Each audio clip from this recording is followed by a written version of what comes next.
usher in a new era with first-year head coach Alexis Sherrard. A new leader with the same winning mindset. We will compete with passion, we will play with discipline, and we will carry ourselves in a way that honors the university's mission and values. Get ready for all the thrilling moments and jaw-dropping plays. Over to Ayestana for three. Got it! Now to Bo, and she has her shot blocked off of her and out of bounds by Stout. Rebound Ayestana, and the putback goes in. Nice backdoor pass on the bounce to Stout. Beautiful offense by the Lady Flames. Liberty Lady Flames basketball is on the air.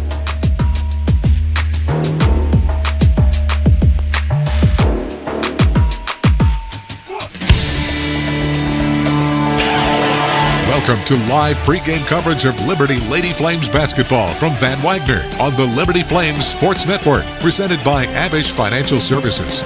Liberty Lady Flames basketball is brought to you in part by Abish Financial Services, the official financial advisor of Liberty Flames Athletics. Bojangles' famous chicken and biscuits. It's Bo time. Carilion Clinic, inspiring better health. Carter Bank, life lived full. By Coca-Cola, taste the feeling. Crossroads Family Dentistry. Destination Bedford. Centra Health. By 11 West. Foster Fuels, providing reliable service for 100 years. Frank Good Builders. By Freedom First Credit Union. Start banking for good with Freedom First today. Gentry Lock Attorneys. By The Good Feet Store. By Haley's Appliance and Outdoors.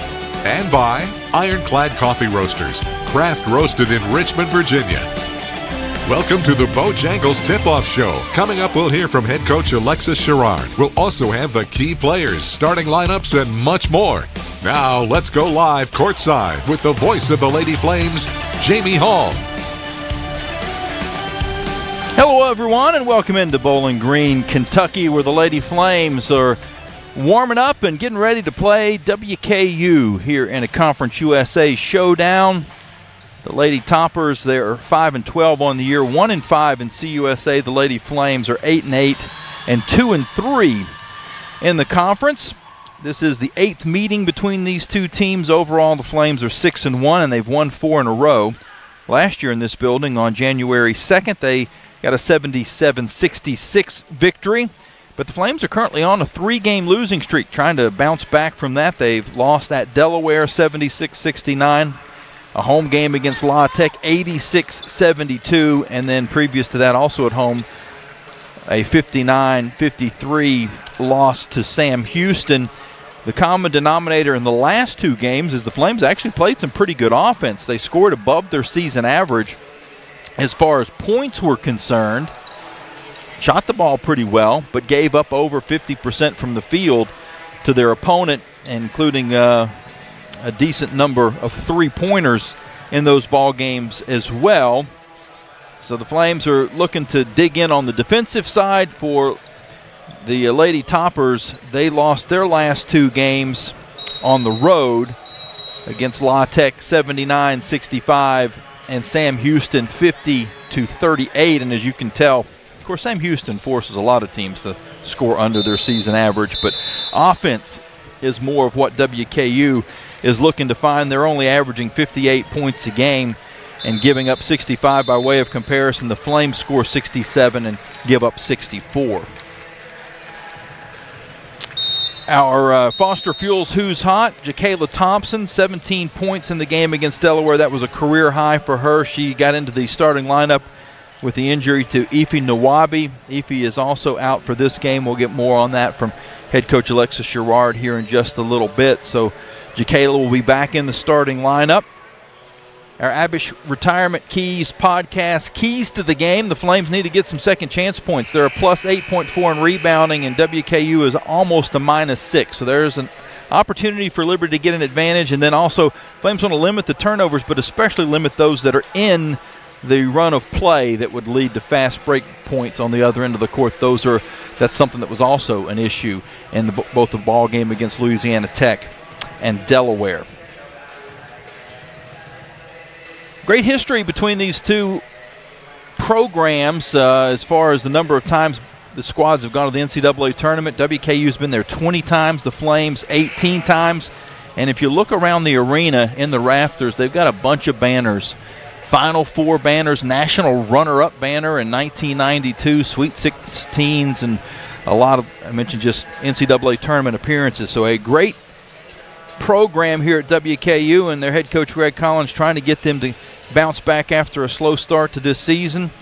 Liberty trying to bounce out of a losing streak themselves, and we'll see how it pans out when we play some basketball coming up just after the bottom of the hour. Right now, we'll take a timeout and get the thoughts of head coach Alexis Sherrard. You're listening to the Liberty Flames Sports Network from Van Wagner, presented by Abish Financial Services. It's bow time.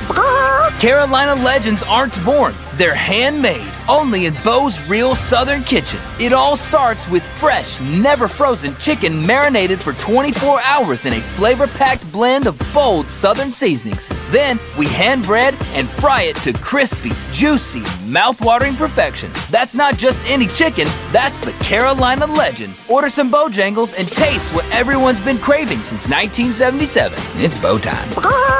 At Carter Bank, we believe life is best lived full of opportunities and dreams, of goals achieved and promises kept. We've been creating opportunities for more people and businesses to prosper since 1974. That means great local lending, convenient access to your money, accounts and guidance that make it easier to get more done. We are Carter Bank, the preferred community bank of Liberty Flames Athletics. Visit carterbank.com to learn more. Member FDIC, Equal Opportunity Lender. Hey, Flames fans, Gentry Lock is fired up to join in the excitement this season. Gentry Lock Attorneys knows it's all about preparation, precise teamwork, and a competitive spirit for the hard-fought wins. We've got that down. With our fierce drive to succeed, uncommon thinking, and extensive resources, Gentry Lock helps businesses thrive. We are downtown at 801 Main Street, and we serve the Commonwealth and beyond with offices in Roanoke, Richmond, and Norfolk. All the ways Gentry Lock can help clients succeed is waiting for you at gentrylock.com.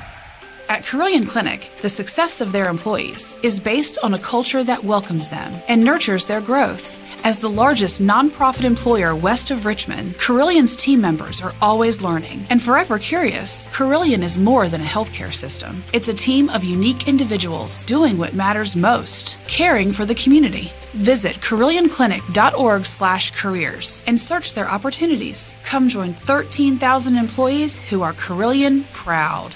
Game day isn't the only adventure. Find yours in Bedford, Virginia. Just down the road, but a world away. Explore seasonal events, cruise the Blue Ridge Parkway, or hike the peaks of Otter. Enjoy outdoor fun at Smith Mountain Lake or play world-class disc golf. Home to the National D-Day Memorial and packed with small-town charm. Bedford has it all. Plan your visit and see the event calendar at destinationbedfordva.com. That's destinationbedfordva.com. You're listening to Lady Flames basketball from Van Wagner on the Liberty Flames Sports Network, presented by Abish Financial Services. We're walking you up to game time with the Bojangles Tip-Off Show. Pre-game coverage continues now with the thoughts of Lady Flames head coach Alexis Sherrard, presented by Rogers Heating and Cooling. Well, Coach, you know, we talk about distractions, and if you looked up in the dictionary distractions, it would link to this week, because you've got a snowstorm that's coming that could be an inch of ice, or it could be 15 inches of snow. We don't know what it's going to do just yet. You have a game get moved up, so now you're playing back-to-back, Thursday night, Friday night, on the road, probably the two toughest buildings in the conference to play, WKU and Middle Tennessee. There's a lot swirling in these ladies' heads, and probably a little bit of a mental hangover from the 3-game losing streak as well. Have you been psychologist more than head coach this week? Oh, absolutely. I mean, as you know, the game of basketball, it's a beautiful game, but it's probably in the 90 percentile mental. So we've been addressing some issues, really at the same time encouraging the ladies. We're, understanding that it's a process. We're staying true. We're trusting the process. We're not getting over anxious. It's a long season. We want to be playing our best ball in March. And, come game time, we're indoors. Thank God it's an indoor sport, so it doesn't really matter what's going on outdoors. It'll be nice and warm in here. And, the next opponent, the next game is going to be the biggest game of the year, simply because it's the next game. And I think our ladies have done a great job preparing. Obviously, going back-to-back, poses some problems. But, we did it at the Navy tournament. We did it in Hawaii. We're looking at it as great preparation for the conference tournament. Preparation for, playing back-to-back, semifinals to the finals. So, we're always trying to find a positive spin on things, and our team does a great job. The ladies are very flexible. They persevere, and they understand that it's a process. And there is certainly a history of playing Middle Tennessee on the second day of back-to-back games, but that's not the focus yet. It's WKU and a team that has so much history. You look in this building, and there's banners from Final Fours and runner-ups and Sweet 16s, and but they're having a little bit of a down year. How do you kind of, again, mentally prepare your team to go, okay, don't look at their record because they're playing at home. They got a chip on their shoulder just like Liberty does, and they're trying to get a big win. Yeah, well, I think our team has learned that. I mean, we played 0-4 Delaware. Look at our own record. I don't think we can overlook anyone. Again, we're very young. I think our team understands that we don't overlook anyone. Like I said, that's why we use the term, this is the biggest game of the year, because it's the next game. And we obviously have experienced teams. This is their Super Bowl. Delaware won, and they were, jumping all over the floor. We looked at that for quite some time. Just, keep that embedded into our minds, how much celebration takes place when they beat Liberty, the reigning champs from last year. So we don't overlook anyone. Western Kentucky, they do a good job. They have good players, athletes. They play inside and out, good athleticism. So I think we had a good couple of days of preparation. I really like where our ladies' mindset is and their attitudes. So they're a great group of young ladies, and I think we'll be ready to play tonight. What do they pose as far as for your defense? Unique compared to some of the teams that you've played this year?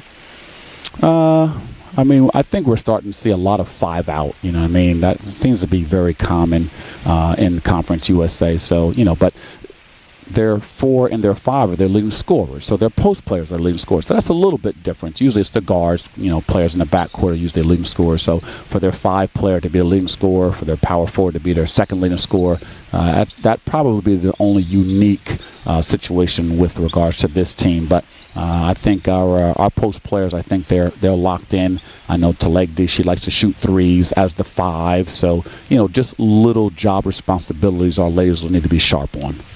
And I guess the last thing, I know a lot of the fans probably, this is the first thing on their list of priorities right now, is Ify Nwabi and overall the Ortho Virginia injury report. Yeah, so, unfortunately, injury, that's the dark side of the game. So, she's still dealing with her injury. We hope to get her back soon, but I doubt she'll be with us today. Sounds good, Coach. We wish you the best tonight. Okay. Thank you, Jamie. That's it, Coach Alexis Sherrard. We'll be back with the relevant law tip right after this here on the Liberty Flames Sports Network from Van Wagner, presented by Abish Financial Services.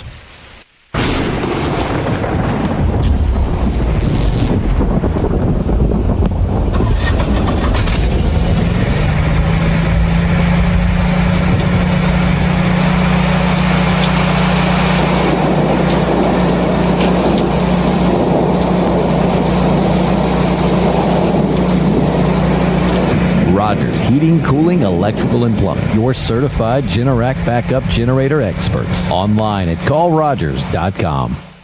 Thousands of our teammates make and deliver 300 of the world's best brands and flavors. Locally. From the heartland to the coast, in big cities and small towns. Our products are moving, and our trucks are rolling. We share a passion and a purpose, and we love to refresh and serve our communities. We are Coca-Cola Consolidated, your local bottler. Frank Good Builders is a proud supporter of the Liberty Flames. Frank Good Builders and its partners design and build beautiful custom homes in the Lynchburg and the surrounding areas. From designing a plan to picking out fixtures, Frank Good Builders works with you to design and build your truly custom dream home.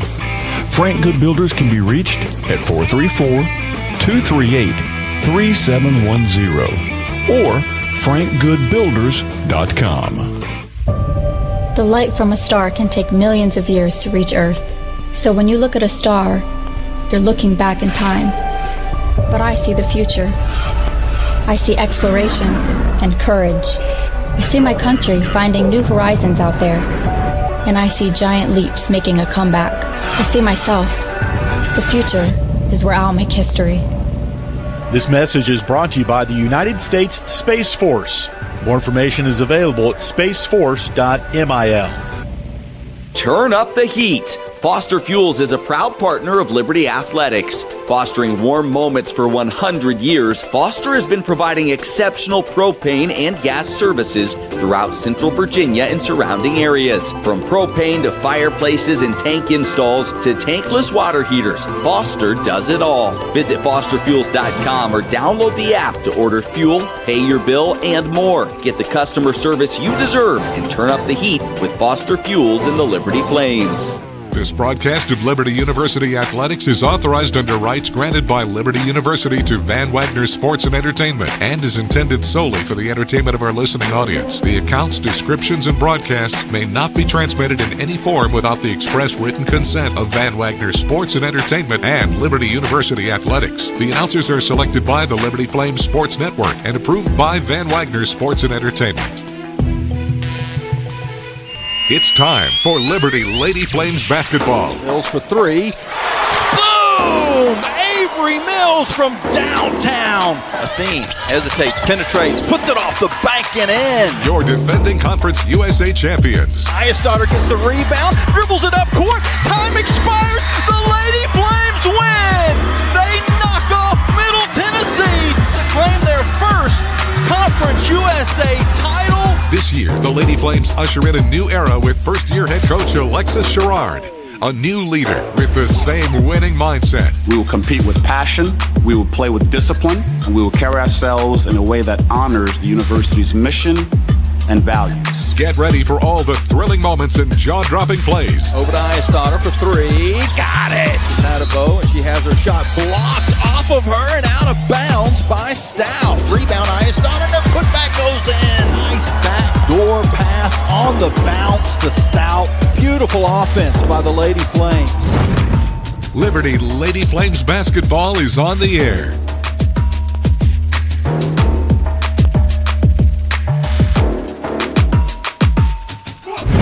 It's game time.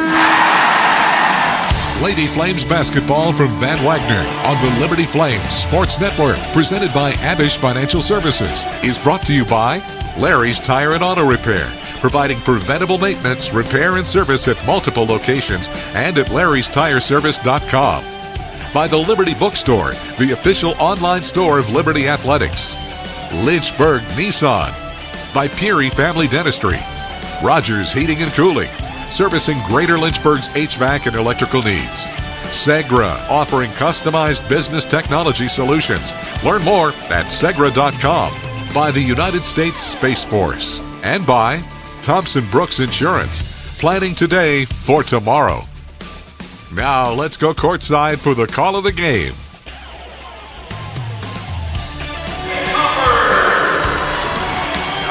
Welcome back into Bowling Green, Kentucky, where the Lady Flames and the Lady Toppers are getting ready to hook up here in a Conference USA tilt. Liberty comes in at 8-8 on the year, 2-3 in the conference. WKU, they're 5-12 on the season, 1-5 in the conference. This was a Hilltopper team that went 23-9 a season ago, 15-5 in the conference. They were picked 5th this year, and they have struggled to start the season. They lost some players through the transfer portal just like the Flames did. And they're still trying to find, I think, an offensive identity. Let's get you the starting lineups for this game as they're being announced here in the building. Torrey James will be starting for head coach Greg Collins, who's in his 8th season. James wears number 2, a 6-foot-tall sophomore from Clarksville, Tennessee.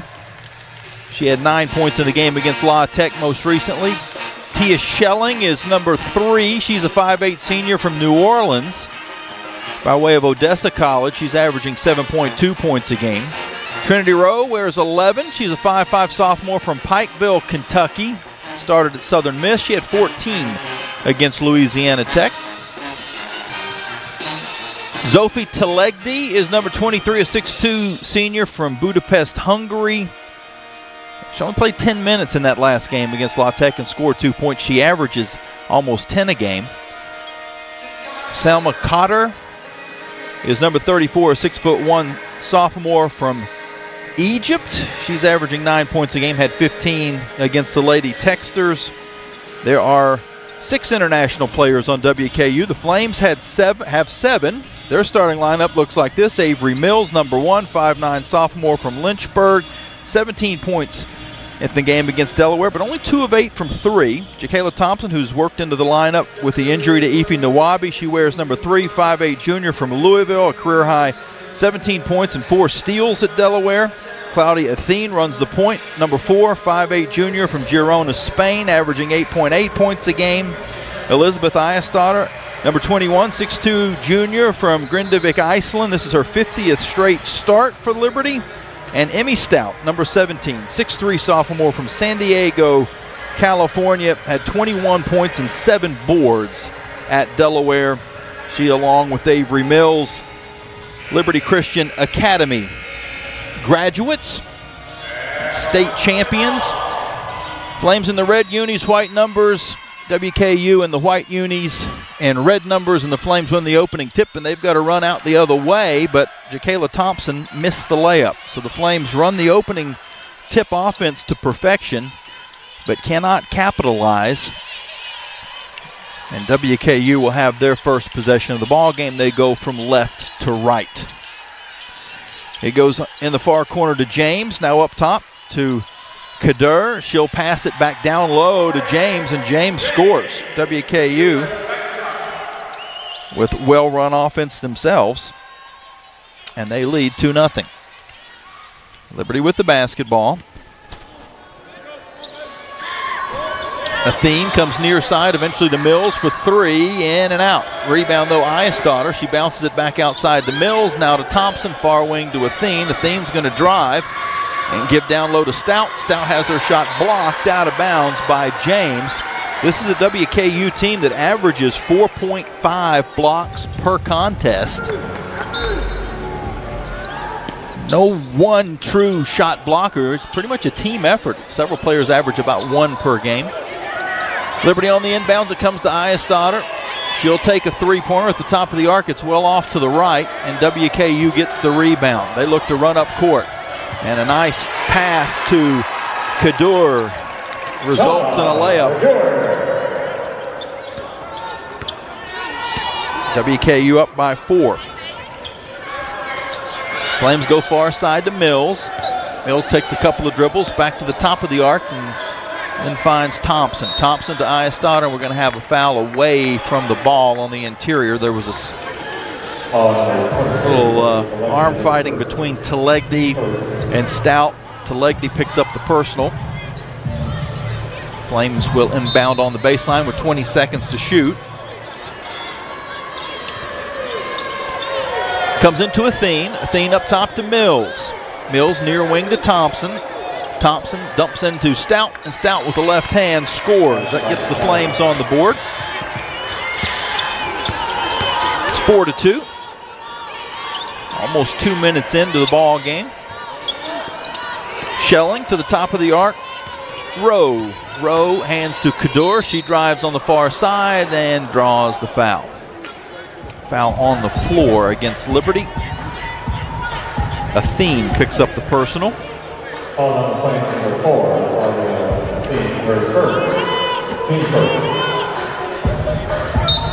So Liberty on the defensive end. Awaits the Hilltopper inbounds. It comes to Kadur. She settles it in and gives out to the far wing to Legdy. Now back up top. Rowe to Kadur. Kadur drives in on Ayestadter and missed the shot. Rebound to the Flames. Thompson slowly across half court. Sets up the Liberty offense. Bounces it to Ayestadter, who hands off on the near side to Mills, who goes all the way to the far to Thompson. Thompson drives through and kicks into the corner to Athene. She fakes the three, drives in, and gets to the lane where she scores on the left side. Claudia Athene. Excellent basket. The Flames tie the game up at 4 apiece. On the far wing, Shelling for WKU. The handoff comes to Rowe. Rowe now near side to James. James in the corner, Kaddour. Kaddour back up to Rowe. Rowe spins into the paint, now pulls up from about 16, and her shot goes off to the right. Liberty gets the rebound, and Thompson will now bring it across half court. 6:54 to go in this first quarter. Tied at 4. Thompson will take it into the paint, goes up on the left side, and she scores. Jacayla Thompson with her first 2 points gives the Flames their first lead. 6-4. 3-point attempt at the top of the arc by Telegdi is off the mark. She's at 6'2", but she has shot over 83 pointers on the season. Flames go back the other way. Driving to the hoop is Mills. She comes up short on the layup attempt. WKU with the rebound, and Rowe takes a little floater, but it's off the mark. Thompson with the board for the Flames. Jacayla across half court will set up the Liberty offense. Lobs to Eyestadter, who hands back to Thompson. Thompson looks postward, and her pass is deflected away. Good hands by Telegdi. Rowe up court for WKU will take a 3 and hit on the near wing.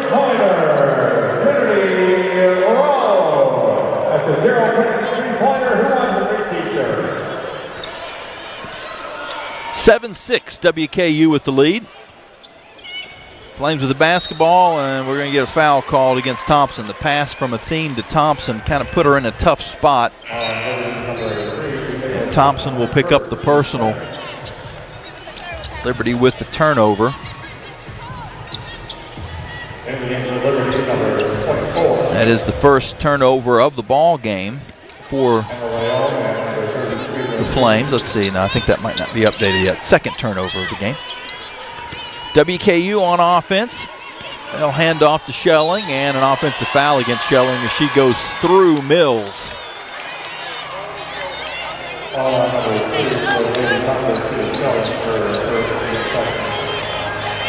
So Liberty gets the ball back after the WKU turnover. The Flames have made some substitutions. Emma Leon has come in, as has Lynn Peters.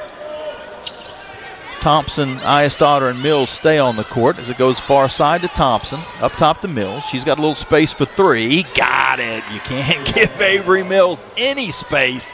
She'll take that 3 and make it 8 out of 10. Back the other way, Kaddour loses the basketball. The Flames with a 2-point lead, dribbling up court. Thompson drives through, but she missed the shot. Rebound WKU. 9-7 Flames. 3-pointer far wing Rowe is off the front of the rim, and the Flames get the board.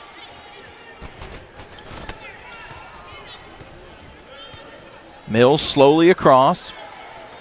In the high post to Peters, who hands back to Mills. Open again for 3, but short this time. They went under the screen, and that gave Mills a lot of space. She'll make that. That's the 2 out of 10 she doesn't make. 3-pointer at the top of the arc for WKU is good, so they answer and retake the lead. Telegdi with the tray. It's 10-9 WKU, and we're due a media timeout, the next dead ball. Thompson near side goes far wing to Eyestadter. She'll try a 3. Got it. Liz from deep. And Eyestadter on the season is shooting above 30% now from 3rd Street. WKU back on offense. They get it on the low block, but good defense by Peters forces Telegdi into a tough shot. She missed it, and Liberty got the rebound. 12-10 Flames. And now a turnover. Liberty gives the ball away. WKU throws it up court, and they give it right back as Avery Mills picks off the pass. She played football. I think she'd be DB, although that was more of a kind of a free safety move than it was a one-on-one defender. Mills now going to try a 3-pointer, turns into it, but puts too much on it. WKU with the rebound. They'll run it back the other end. Rowe comes near wing to Schelling. Schelling back to Rowe. Rowe to the top of the arc. She's double teamed for a moment. Gets it to Schelling again. Now cross-court pass to Kaddour. She'll try a three. It's off the mark, and it goes over the backboard, which will bring us to that timeout. With 2:39 left in the first quarter, Liberty's leading 12-10. And we'll take a break as well and be back with the conclusion of the first period. You're listening to the Liberty Flames Sports Network from Van Wagner, presented by Abish Financial Services. Every great athlete knows the final minutes of the game are where champions are made. Whether it's the last inning, the fourth quarter, or overtime, every move counts. One smart play can seal the win, and one mistake could cost it all. The same can be said for retirement. I'm Abe Abish, founder of Abish Financial Services. Those last 5 to 10 years before you retire, that's your final stretch. At Abish Financial, we can help build a game plan for taxes, healthcare, and income for the years ahead. Call us for your customized retirement playbook. 571-406-4411. If you're over 59 and have $500,000 or more of investable assets, we can create your plan complimentary. 571-406-4411 or visit abishfinancial.com. Investment advisory services offered through Abish Financial Wealth Management, LLC, a registered investment advisor firm. Insurance services offered through Abish Financial Services, Inc., licensed in Virginia. John Barkley loves Tuesday nights with his pals. You guys ever seen a perfect game? A night when scores made aren't nearly as important as friendships kept. Get out your phones, gonna be epic. So he doesn't miss a night. John counts on Century to keep him healthy and at his best. Perfection begins now. Start your video. Delete your video. Like and share. Centra, caring for, caring about folks like John. Now back to Lady Flames basketball from Van Wagner on the Liberty Flames Sports Network, presented by Abish Financial Services.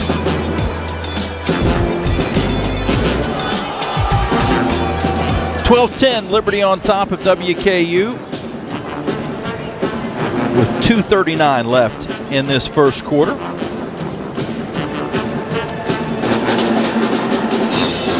Flames are shooting 39% to begin the game. WKU 36%. Liberty 2 of 6 from 3, and WKU 2 of 5. The difference is the Flames have 2 more shots because of some rebounding. They're up 9-6 in offense. I'm sorry, up 9-6 overall, up 2-0 in offensive boards. Both teams with 3 turnovers. Pretty balanced attack for the Lady Flames. Stoddard and Mills with 3. Stout, Thompson, and Athene with 2.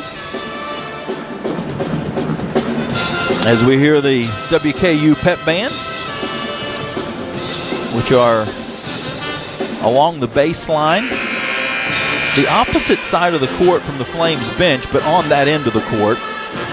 I feel like a lot of places that band, if they were behind the baseline, would be right on the far side, which is where Liberty's bench is. We're on the TV side of the court, if you will. The scores table and the benches are on the opposite side across from our broadcast location, which is to the right of center court. Flames bench is also to our right across the way. Mills with the basketballs. We're back underway. Comes up top to Leon. Leon takes a dribble, gives it in the corner to Mills. Mills back up top to Liddy Mwamba, but she couldn't handle the pass. That's a Flames turnover, which is number 4. WKU back on offense, trailing by 2. Rowe at the top of the arc. Goes over on the far side to West, who just checked into the game, and it's eventually handed back to Tia Schelling. Again to Rowe with 7 seconds to shoot. She's going to try to drive into the paint and pulls back for a long 2 that's off to the left. Rebound Stout, and the Flames have it. Athene will dribble up court. Athene, Leon, Stout, Mwamba, and Mills. Leon on the far wing, up to Mills at the top, now near side to Athene. 10 seconds to shoot as Athene calls for some movement. Passes to Mills. Mills is going to try to drive. Dishes underneath to Stout. Stout missed the lay-in, got her own rebound and draws the foul. She'll shoot 2. She's probably apologizing to her high school teammate, Avery Mills, in the huddle before the free throw. Cost her an assist, but a chance to still get 2 points at the free throw line. Stout, a 60% shooter on the season. She leads the Flames in the number of attempts at 91, 55 of 91. She makes the first, and this gives Liberty their largest lead of the ball game. They're up by 3, 13-10. They've trailed by as many as 4. Now the Flames have led by as many as 4. Clock running with 1:10 to go in this first frame. Tatum Betger has checked in for WKU. She's got the ball in the near side corner. Gives up top to Rowe. Now far wing to West. West's three-pointer is too strong, and Stout gets the rebound for Liberty. Not sure if WKU has yet to get an offensive rebound. They haven't. Leon on the drive for the Flames. She goes along the baseline. Her floater pops out, and WKU gets the rebound. They can play 2 for 1 if they go quick. 35 seconds to go in the quarter, but they're not going to go quick. They're going to settle into the offense as West, or I should say Pratcher, goes far wing to Schelling. Schelling back to Pratcher. Pratcher with 9 on the shot clock, dribbles her way through, dips to the basket, and missed the shot. Great defense by Claudia Athene. Force her into a tough shot, and Liberty can hold for the final attempt of this first quarter with 11 seconds to go. Ayesdaughter to Mwamba. Mwamba comes to the near wing with 6 seconds to shoot. Hands back to Athene. 3 to go to Stout. Stout turns and fires from 3 and drains it. Oh, my. Emmy Stout saw that the shot clock, or the game clock, I should say, was running down. She just turned and fired from about 2 feet behind the line and hit it. I believe that is the first three-pointer that Emmy has made this season. She is 1 of 2 from outside the arc now. And during the timeout, I'm going to double check to see if that might not be her first three-pointer of her career. So a solid end to this first quarter for the Lady Flames. They lead 17-10 after trailing 4-0 to start the ball game. It's been a 17-6 run since, and we head to the second quarter with the Flames playing defense when we get back underway. You're listening to the Liberty Flames Sports Network from Van Wagner, presented by Abish Financial Services. What's important isn't that Freedom First has been in business since 1956. What's important is how we've been doing business since 1956. Since day one, we have been accountable to our members, not stockholders. We make loans that cost less, for savings plans that pay more, and give back to our community. And that hasn't changed. What has changed is our ability to serve you with more locations and more technology to simplify your financial life. Freedom First. It's a place where anyone in our region can bank for good. Are your feet preventing you from living life? Hi, I'm Jonathan Cotton, and you may have heard my Good Feet story, how I love my arch support so much that I bought the store. Since then, thousands of customers have found relief from foot, knee, and back pain. I love to hear their stories of walking, running, and just enjoying their new life pain-free. Don't let foot, knee, or back pain keep you from living the life you love. Come into the Good Feet store for your free fitting and test walk. Visit goodfeet.com for the location nearest you. We look forward to seeing you soon at the Good Feet store. 11 West is a proud sponsor of the Liberty Flames. 11 West specializes in apparel screen printing, embroidery, sew-on, and flat printing. From the design phase with their graphics arts team to the finished product, 11 West collaborates with each client to craft custom apparel and promotional products. For more information, visit 11west.com, call 540-639-9319, or stop by their location at 6598 New River Road in Radford. 11 West, outfitting America in logo wear.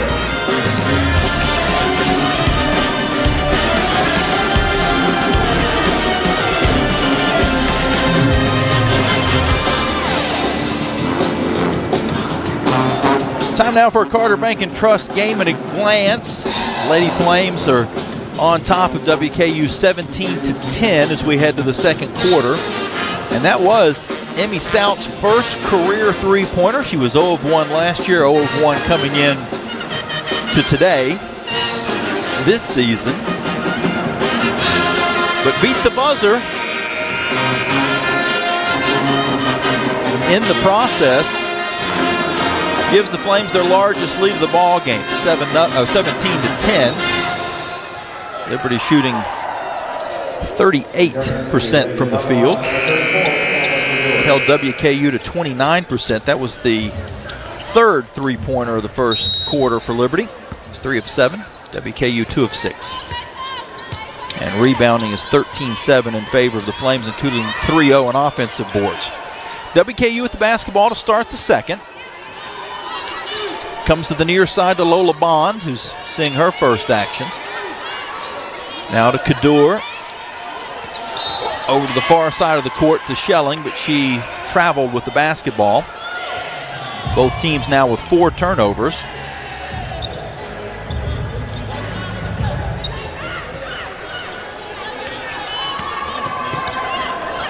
Liberty on offense. Kayla Thompson and the rest of the starting unit back out on the court. Goes near wing to Mills. Mills bounces it back to Thompson. Thompson up to Eyesdotter. She spins and gives back out to Thompson. Now to Athene. 8 seconds to shoot. Athene hesitates, drives, and then flicks it up off the backboard, but her shot was too strong. WKU back the other way, and we're going to get a blocking foul called against Thompson. She tried to step in and draw the charge, but didn't get to the spot. And we'll see 2 free throws for Tia Schelling. 53% shooter on the year, averaging right at 7 points a game. Aaliyah Alexander will come in for the first time. She was our guest on this week's Liberty Women's Basketball Show. First free throw is off to the right. If you'd like to listen to that podcast that also featured Coach Alexis Sherrard, you can go to Spotify or iTunes. But if you'd like to watch it, it's on the Liberty Flames YouTube page. There's also links that you can get to on the Lady Flames social media accounts. 1 of 2 free throws. Liberty's lead is 17-11.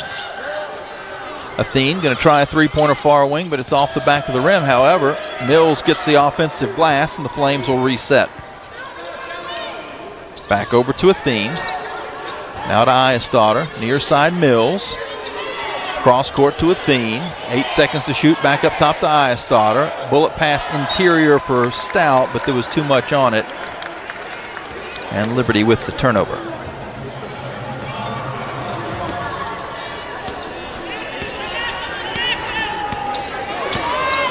Running the point for WKU is Lola Bond. Bond, the true freshman, 5'4", from Wisconsin.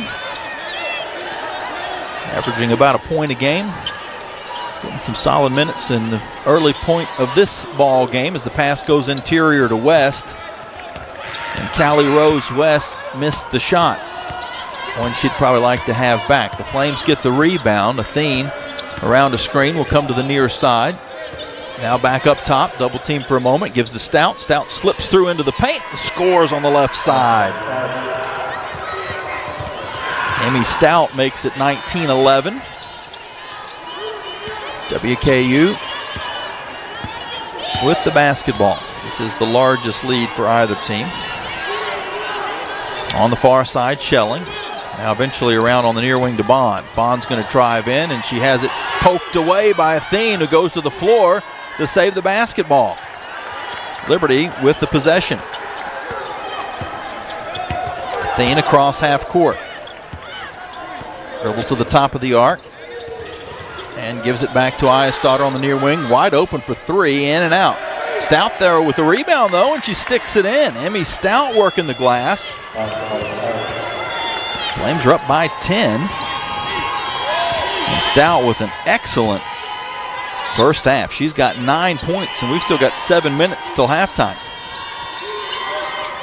On the near wing, a three-pointer from Betger is way off the mark, but an offensive rebound and a putback by Schelling. First offensive board for WKU results in a couple of second chance points. Flames back on their offensive side, which is to our left. Mills, some space. Her three-pointer is good. Avery Mills from 3rd Street. Liberty leads by 11.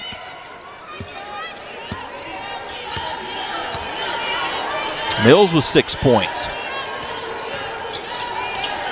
Lady Toppers back on offense as West's three-pointer goes high off the glass after it clanged the rim, and Liberty got the board. Eyestarter to Athene, and Athene across half court to Mills. Mills back up to Athene, and Athene will dribble with the left hand into the paint. Double team for a moment, and it's tied up. Arrow will keep it with Liberty. 14 seconds to shoot. Not a lot of whistles in this game so far, so we've had a lot of opportunity to talk about our referees, but Royce Blevins, Yomira Cruz-Johnson, and Robert Miles are the three.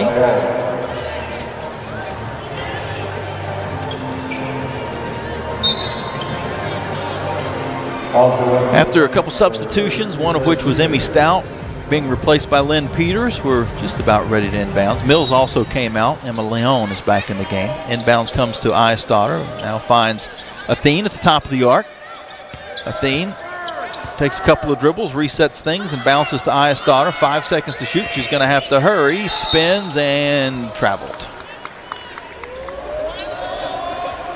Flames kind of was a little extended as far as where they were setting up that offensive play, about 30 feet out. Really, there wasn't enough movement to find a cutter, and so that forced Liz into a tough spot, and she turned it over. 24-13 Liberty. WKU on offense. Schelling to Telegdi, and Telegdi's jumper is good. Long two. Gets it down to 9. 24-15 as we approach midway in this second quarter. Liberty's going to go down on the low block to Peters, and the ball is tied up. Pass was at her feet. The Arrow will give it back over to WKU. So back-to-back possessions for the Flames with a tie-up.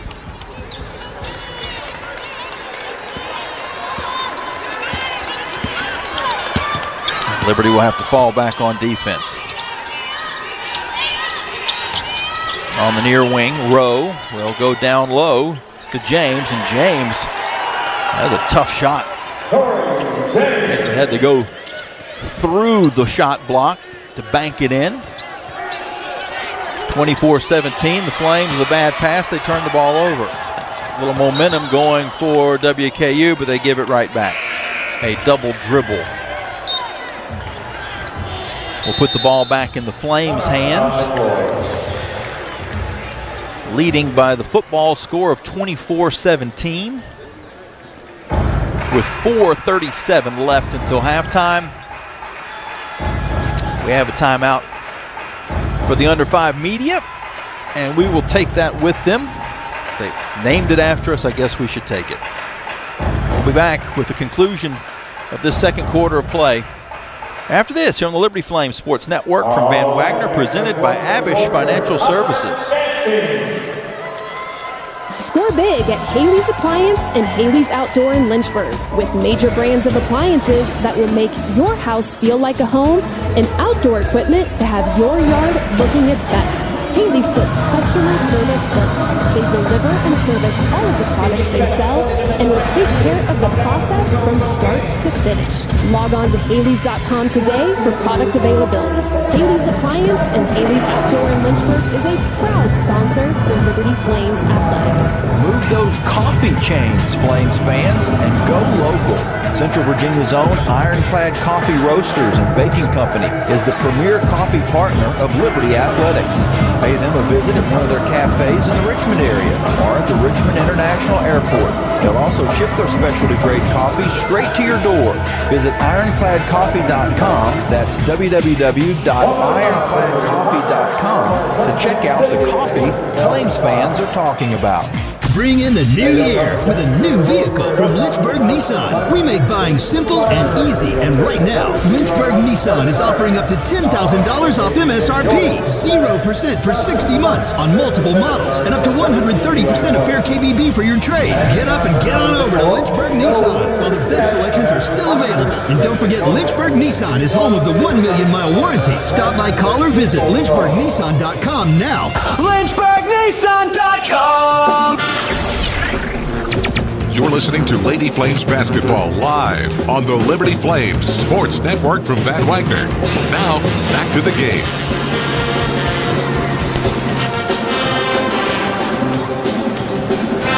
.437 until halftime.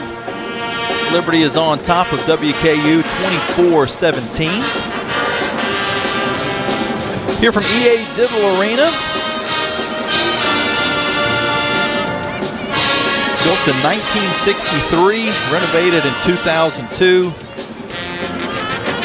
About 7,000 seats. Part of that renovation, they added some suites, which actually on both sides.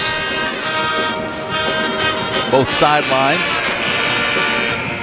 One end zone has kind of a little bit of a club. At least it did last year when I was up there snooping around. I think it's still there. Just doesn't seem to be occupied tonight. I see a few high top tables. That's probably where they have refreshments for maybe just for the men's games. One end has bleacher seating that goes high up into, I would say, the rafters. I don't know if that's correct. It's more of a dome, although there are some support beams way up there in the ceiling. Chairback seats in the lower bowl. That's where the majority of the fans are. Matter of fact, I believe all the fans are inside the lower bowl for this game. Liberty on offense. It goes far wing to Leon in the quarter to Liddy Mwamba. She picks up her dribble. In a little trouble. Going to have to give it back up top to Mills. Mills with 6 seconds to shoot.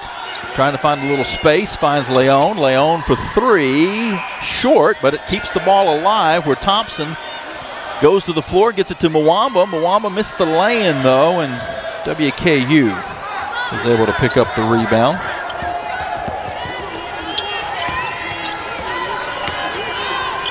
Kaddour back on the offensive end for the Lady Toppers. She drives through but missed the finger roll. Liberty with the board. Flames still up 24-17.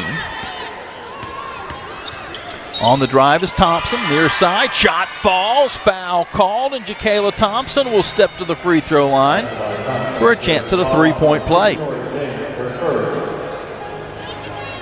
Thompson coming off a career-high 17 in the game at Delaware. Has 4 in this ball game. On the season, a 79% free throw shooter. She finishes it off. They'll be back up by 10. They've led by as many as 11.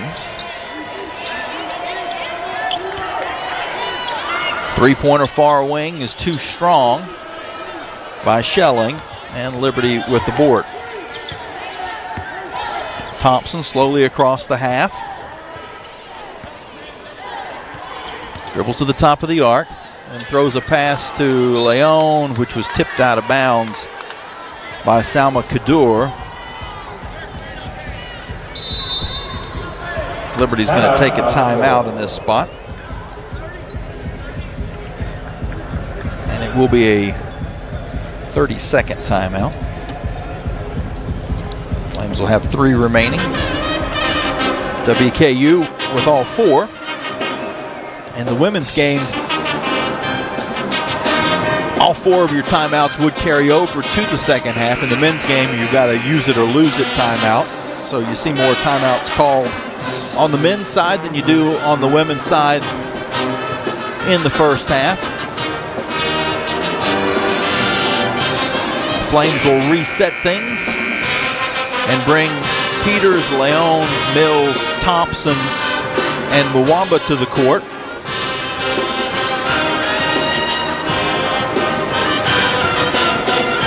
Thompson, the only player with 2 personal fouls on either team. She's playing through that, though. Inbound pass comes to Mwamba, right back to Thompson. 13 seconds to shoot. She dribbles at the top and goes far wing to Leon. Now to Mills. Mills is going to drive along the baseline, gives it into Peters. Peters to Thompson, fakes the 3, gives it across to Leon with 2 seconds to shoot. She has to force one up, gets it to the rim, and the rebound is secured eventually by WKU. They've got a 1-on-3. Schelling's going to take it through anyway, and she's going to be fouled. Not in the act of shooting, though. Keep looking up, expecting there to be a center-hung scoreboard in such a big building, but it's not. There's a giant speaker chandelier, if you will. Constellation. I'm not sure what is a flock of speakers called. But no hanging scoreboard. The giant video screens are on 2 corners as this inbounds is to Tori James. She's fouled and she is in the act of shooting, so she'll shoot 2. Leon picks up the personal foul.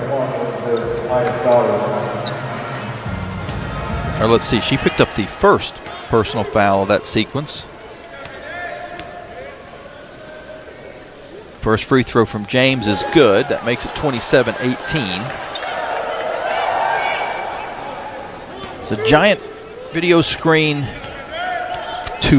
across the court to my right, which is sort of behind the Flames bench, that corner, and the other video screen is the exact opposite, catty corner side of the building, behind us to the left. Second free throw's off the mark. The lead holds at 9. The Flames get the rebound. They're on offense. Athene skips it to Mills. Mills fakes, goes back to Athene. 8 seconds to shoot. Athene steps back for 3, in and out. Rebound WKU. Rowe attacks, gives back to Telegdi. Back to Rowe, to Telegdi, and she lays it in. Nice give and go. Cuts the Liberty lead back to 7. Under 2 minutes to go in the first half. On the near side, Mills. Mills has enough space for 3. Boom! Avery Mills saw the arm down of her defender and took advantage. Liberty by 10. Mills with 9. WKU back on offense. It gets underneath to James, and she hesitated. She didn't quite have it secure, hesitated, and that was enough for the Flames defenders to get in place, and they force her into what became a difficult shot. She missed it, and Liberty with the basketball. Mills at the top of the arc, goes far side to Athene. In the corner to Mwamba, her 3-pointer short. Rebound to WKU. Rowe back the other end. She gives far side to Telegdi. She's going to drive through, and she draws a foul.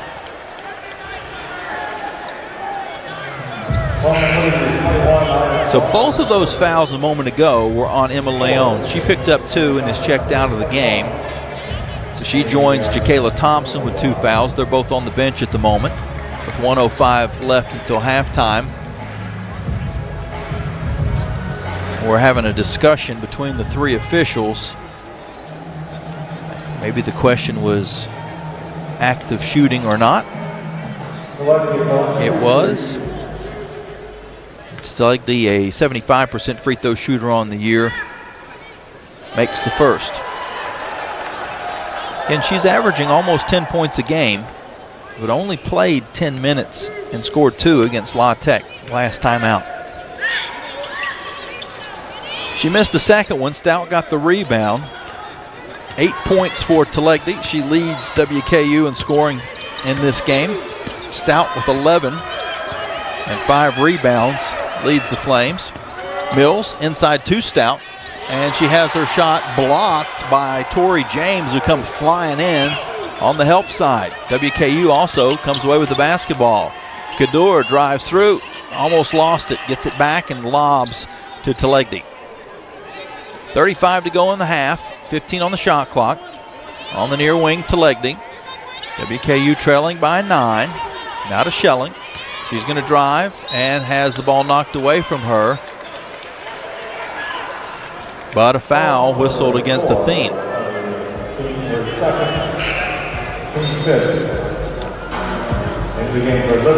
And Claudia will check. No, she's going to stay in the game. She was asking for an explanation on the foul call.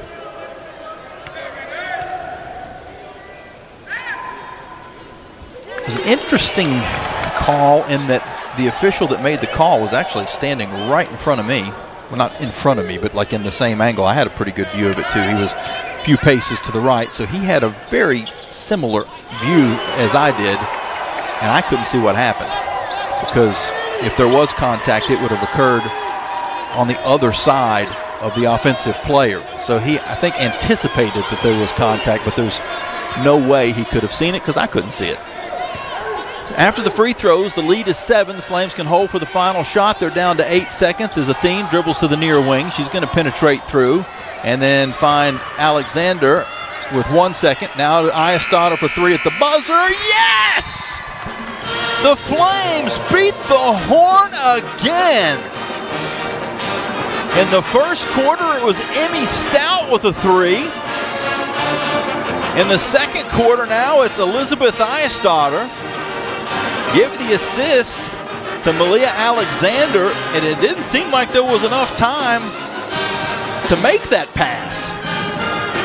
It was about 1.5 on the clock when Malia passed the basketball, but it got to Liz in time, and they're looking at it to make sure, but it certainly seemed to the naked eye as if that shot left her hand before the red light came on, and if it did, the Flames will have a 10-point lead heading into the locker room. Again, the officials are taking a look across the way. We'll stick here for a moment to see if we can confirm that before we go to our halftime break. The Segra Halftime Show with Trey Lyle back in the studio.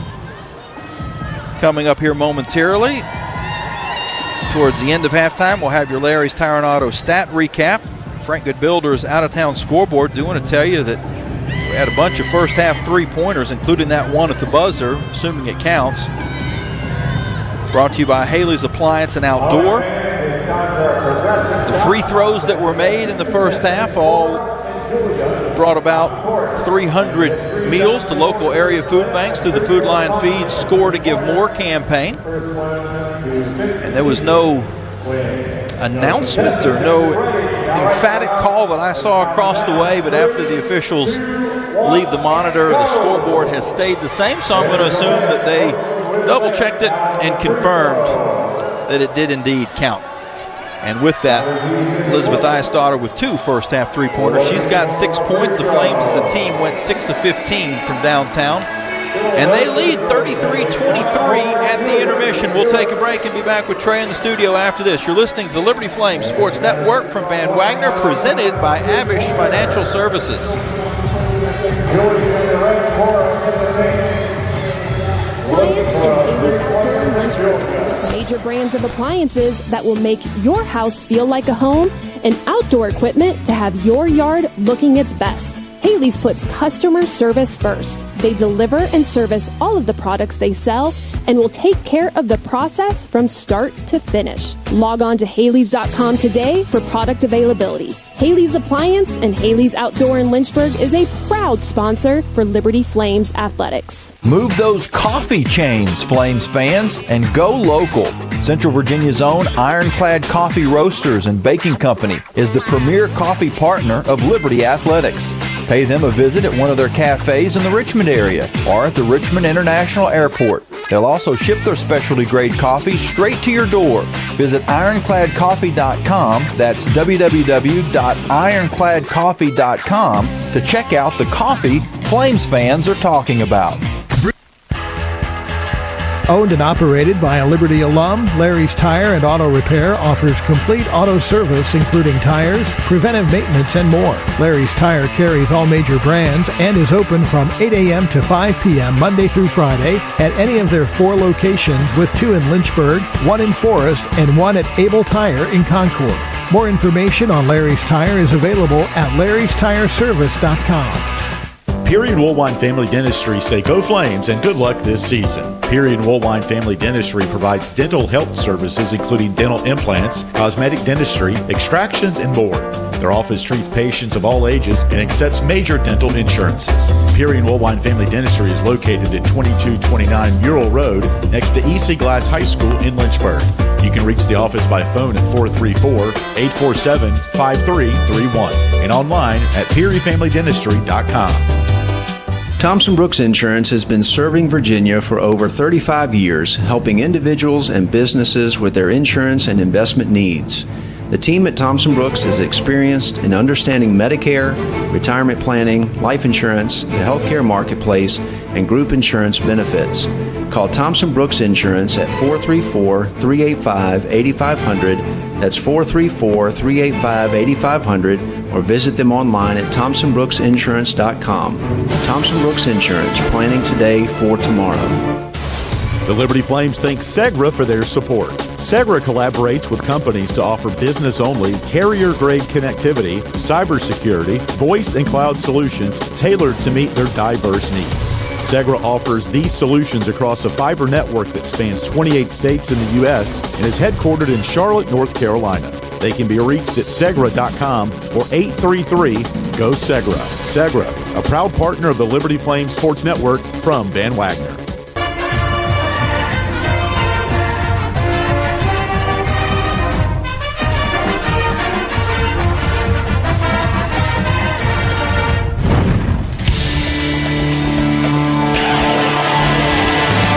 First half is history. Now it's time for the Lady Flames halftime report, powered by Segra. Segra offers customized business solutions. Learn more at segra.com.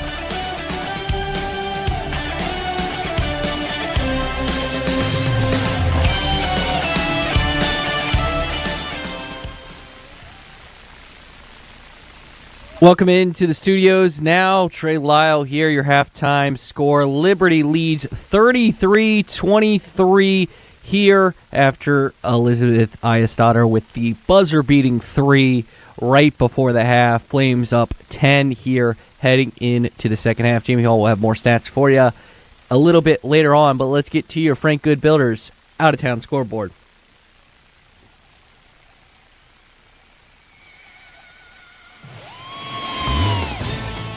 Starting in Conference USA on the women's side, going on right now, 3:12 left in the third quarter. Kennesaw State 48, UTEP 39. 4:50 left in the third quarter.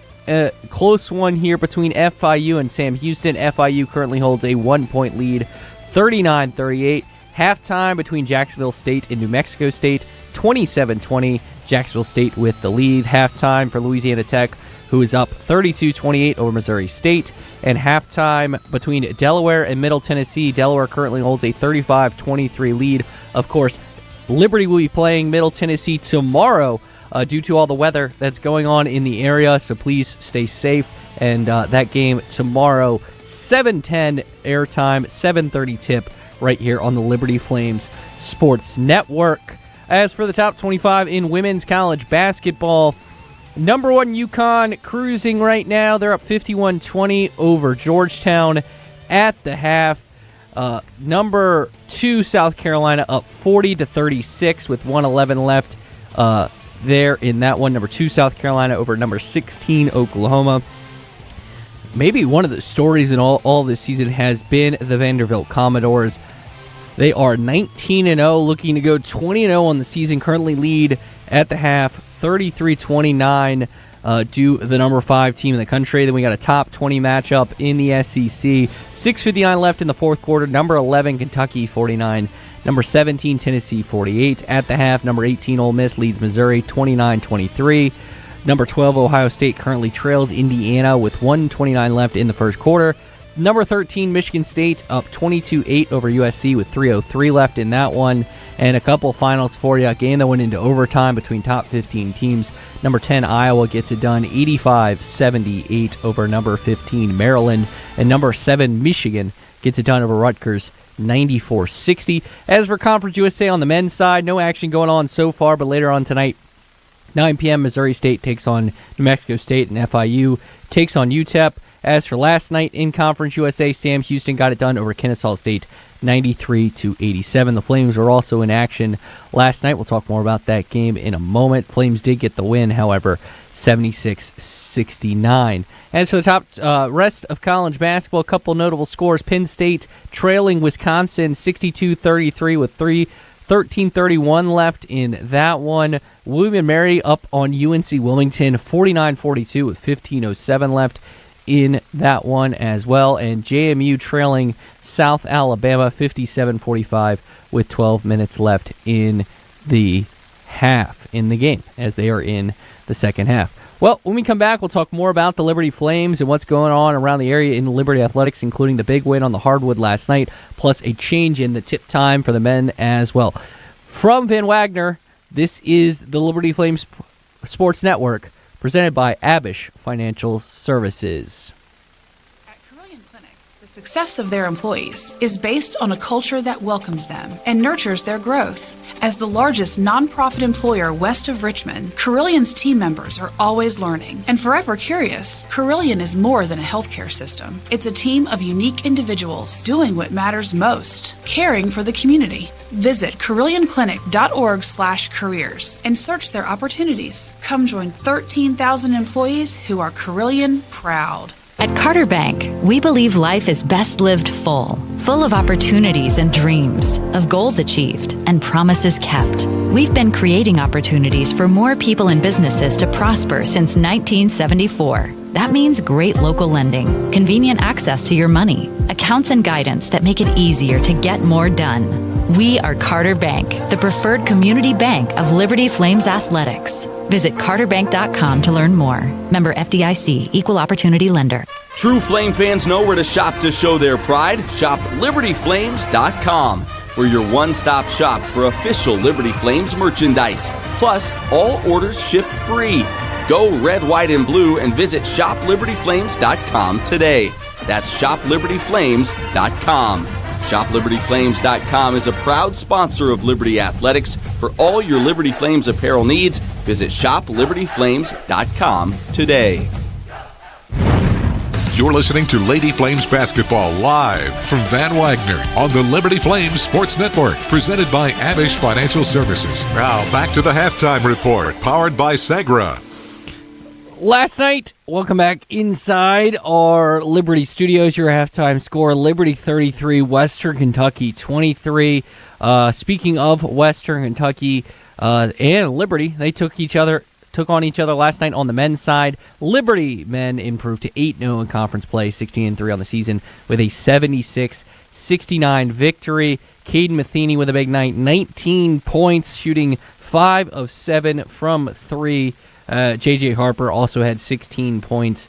Brett Decker had 15, and Colin Porter with 11 in this one. Flames get a big win last night. They are now 8-0. They're going to be looking to go 9-0 on Saturday. That game, of course, at the Liberty Arena, and that game has been moved to a 1 p.m. start time on Saturday due to the weather. So, trying to accommodate everything. Of course, the Lady Flames having back-to-back games, game tomorrow night against Middle Tennessee because of this weather. So if you're listening, please stay safe this weekend. And the Liberty Flames also trying to stay safe. A lot of games across the area have been moved, whether it's here in Conference USA.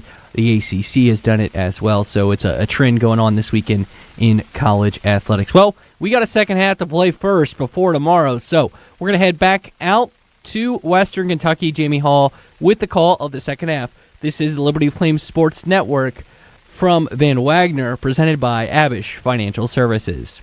It's bow time. Carolina legends aren't born. They're handmade, only in Bo's Real Southern Kitchen. It all starts with fresh, never frozen chicken marinated for 24 hours in a flavor-packed blend of bold Southern seasonings. Then we hand bread and fry it to crispy, juicy, mouth-watering perfection. That's not just any chicken, that's the Carolina legend. Order some Bojangles and taste what everyone's been craving since 1977. It's bow time.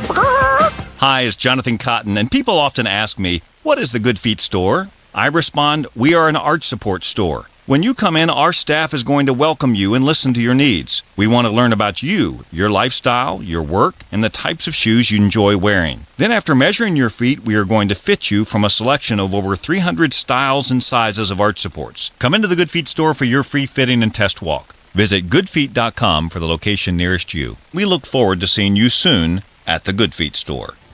Thousands of our teammates make and deliver 300 of the world's best brands and flavors, locally. From the heartland to the coast, in big cities and small towns. Our products are moving, and our trucks are rolling.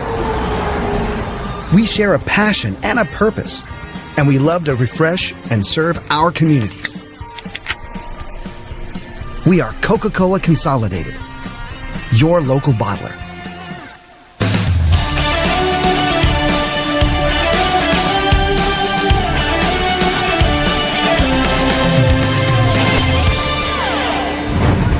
It's almost time for the second half. Now back to the arena for a check of the stats from the first half. Presented by Larry's Tire and Auto Repair. Liberty on top of WKU 33-23 at intermission.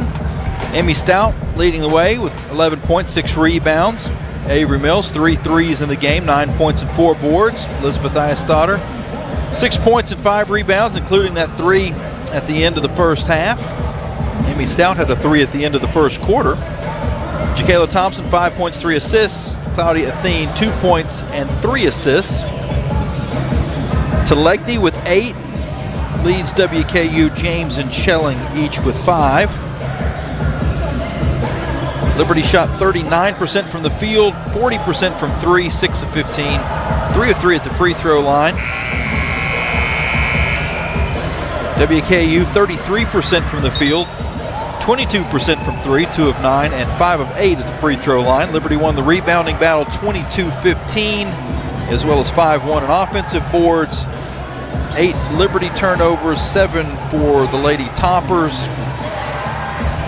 Points in the paint, 12-12. Fast break points, 6-0 WKU, and second chance points, 4-2 Liberty. Reminder, tomorrow's game, well, Saturday's game, will be played tomorrow at Middle Tennessee, and the shocking score from halftime, Middle Tennessee is trailing Delaware by 12 points. Liberty will have the basketball to start the second half. Scoring to our right, Athene comes cross court to Mills. Mills for 3, short. And the rebound to WKU. They go the opposite way in their white uniforms with red numbers and black trim. Kadur will drive in, and she draws a foul.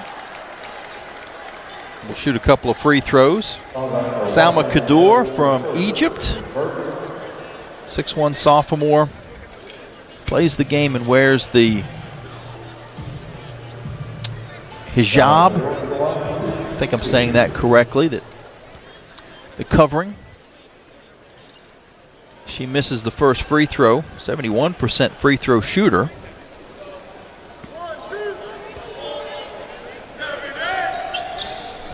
Makes the second and cuts the lead down to 9.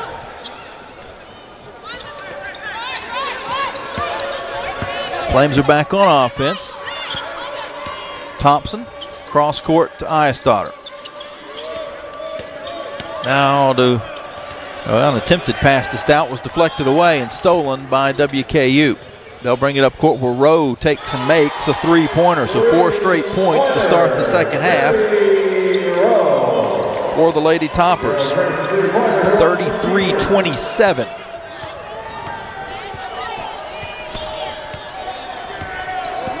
Thompson with the ball for Liberty. Now to Mills. Mills picks up her dribble, goes cross court to Athene.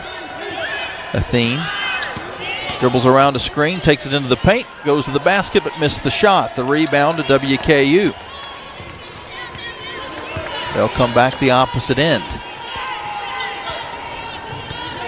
Schelling dribbling on top the WKU logo, now gives on the near wing. And eventually back up top to Kadur.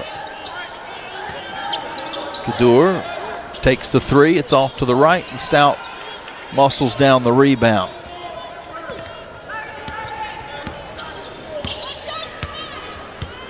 Thompson slowly across. Red in the paint, red along the sidelines and end zones. And a black three-point line here in Diddle Arena. Eyestaughter on the near wing, down to 4 seconds to shoot.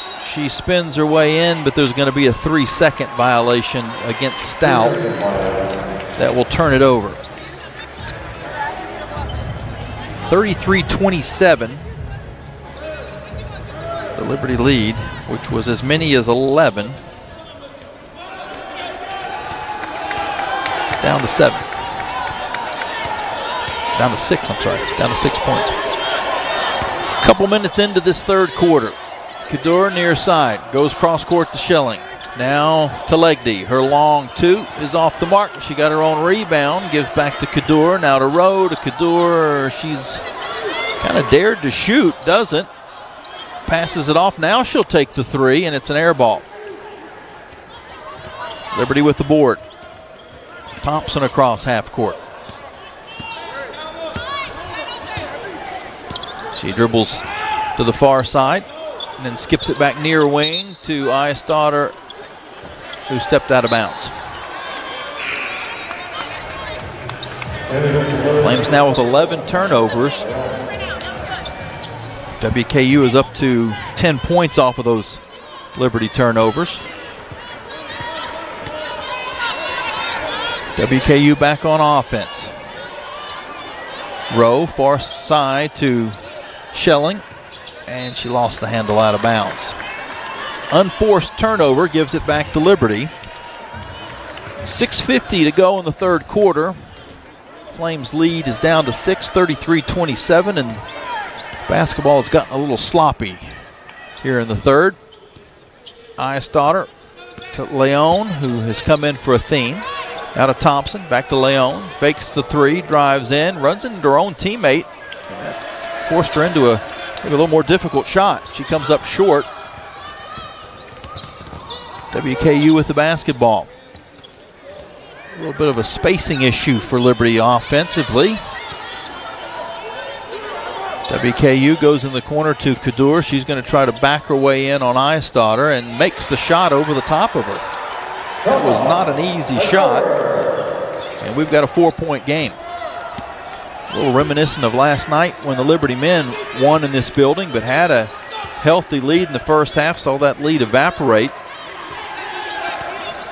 They were able to regain the momentum late in the second. Liberty back on offense. Leon's three-pointer's off the mark, but Stout gets the rebound. Back to Leon. She's wide open for another three. Short again, and Stout again with the rebound and saves it once more to Emma. Leon skips a pass across to Mills. Mills with 15 seconds to shoot will give in to Stout, and Stout was fouled, but no call. She got hammered. Play on. Kadur back the other way and scores. 33-31. The Liberty lead is down to 2. Thompson at the top of the arc. She's left open for three. Too strong. Leon, though, gets the rebound, and she's fouled on the floor with 5:07 on the clock here in the third quarter. Liberty will inbound on the far side in front of their team's bench.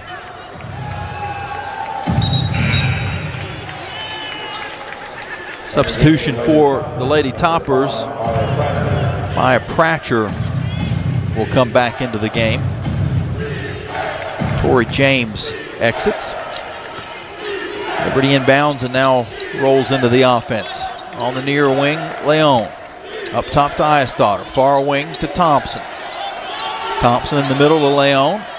Leon with 8 seconds to shoot goes back to Thompson. Thompson's going to drive and kick to Leon. Leon fakes the 3, takes a long 2, but comes up too strong. We're going to get a foul called against Liberty on the rebound. Stout got the board. Call for the contact, and WKU will get the basketball. It is time for a media timeout. Or wait, did WKU call a timeout? They shouldn't have had to. This should have been the under 5 media timeout either way. I have to double check that. The officials didn't seem to recognize that it was under 5 and that it should have been a media timeout. So there was a delay. Looked like we were just going to keep playing. And then it looked like maybe Coach Collins called the timeout, which triggered the whistle and this break, and he shouldn't have had to do that. We'll double check to make sure that I'm reading the body language correctly. There's 4:47 left in the third. Liberty is on top 33-31, and we'll take a break as well and be back after this here on the Liberty Flames Sports Network from Van Wagner, presented by Abish Financial Services. Game day isn't the only adventure. Find yours in Bedford, Virginia. Just down the road, but a world away. Explore seasonal events, cruise the Blue Ridge Parkway, or hike the peaks of Otter. Enjoy outdoor fun at Smith Mountain Lake or play world-class disc golf. Home to the National D-Day Memorial and packed with small-town charm. Bedford has it all. Plan your visit and see the event calendar at destinationbedfordva.com. That's destinationbedfordva.com.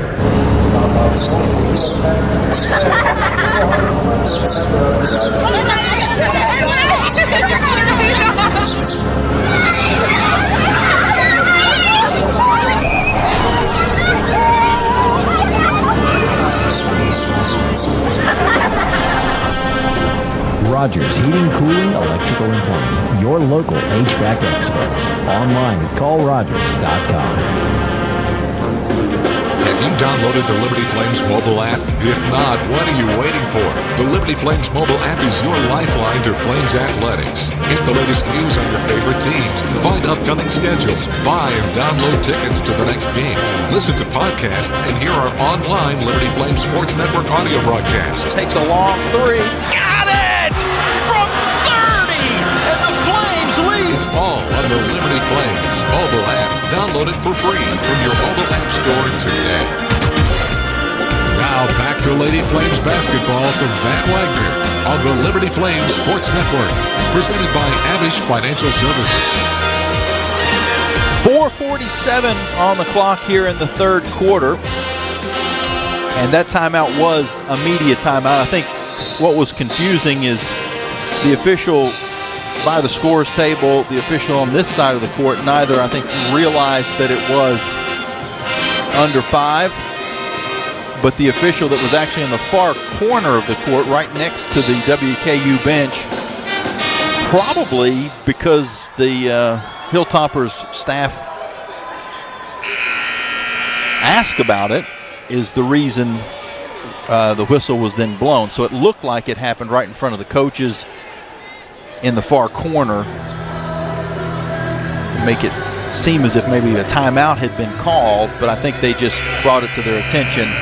And so it would not normally be the official that's in the far corner whistling that it was time for a media timeout, but I think he was the only one that realized it and might have been tipped off by WKU. So that was why it seemed as if Coach Collins had taken timeout, but he had not. WKU back on offense. They trail by 2, currently on an 8-0 run after being down by 10 at halftime. They'll go on the inside to Telegdi, and she's tied up by Avery Mills. The arrow will keep it with WKU. But that'll give the Flames an extra possession in this game. If no other time, it would be at the beginning of the fourth quarter, which would have been Hilltopper basketball if there were no held balls. Rowe will drive in. She goes up with a reverse layup and is defended well by Eisstotter. Missed the shot short, and Leon gets the rebound for Liberty. Flames have been up by as many as 11. They've trailed by 4. That was the first 4 points of the game.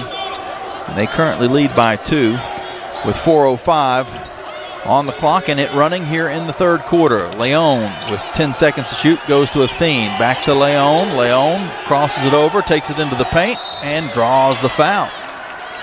Couple of free throws ahead for the freshman. Emma Leon, 8 of 11 on the year from the free throw line, averaging just under 3 points. She has not scored in this game. A chance to remedy that. First free throw, though, hits the front rim, lances off the glass, and bounces out. The lead holds at 33-31 Liberty. Second free throw is good, and that ends the 8-0 run. And it's the first points of the second half for Liberty, and it took over 6 minutes to get them. WKU back on offense, down by 3. Rowe in the corner to Kadur. She's going to drive through and hits the shot and draws the foul.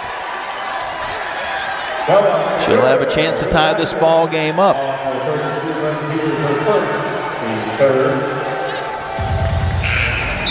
See who that foul call was against.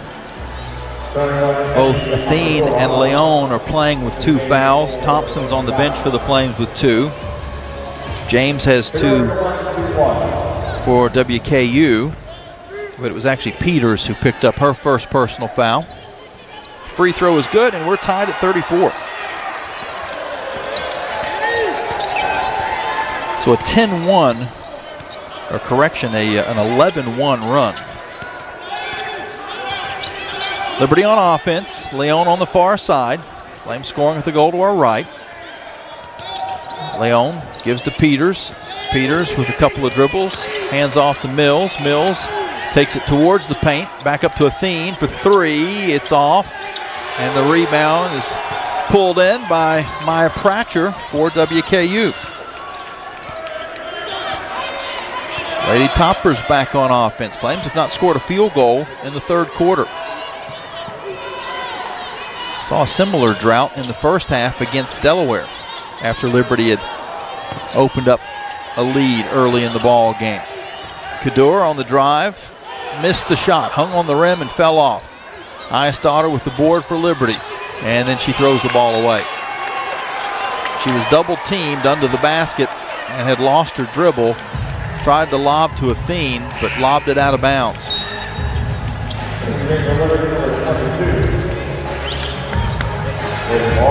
Flames now with 12 turnovers in the ball game. WKU with 8.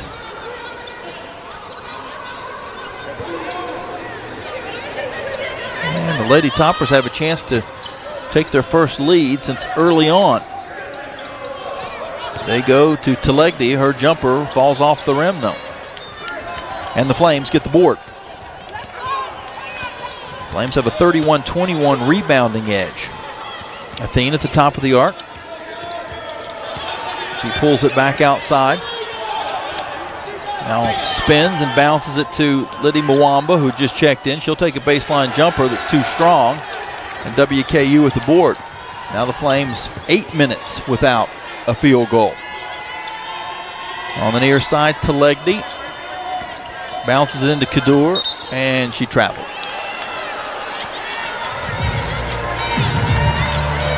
Liberty will get the ball back, 34 apiece.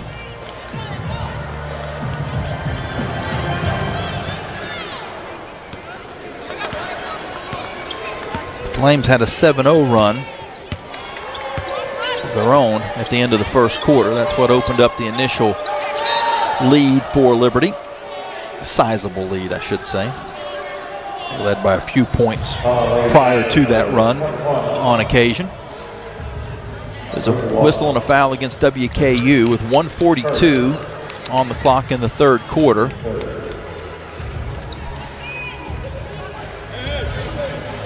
Avery Mills is checked out. Thompson back in, along with Athene, Peters, Leon, and Mwamba.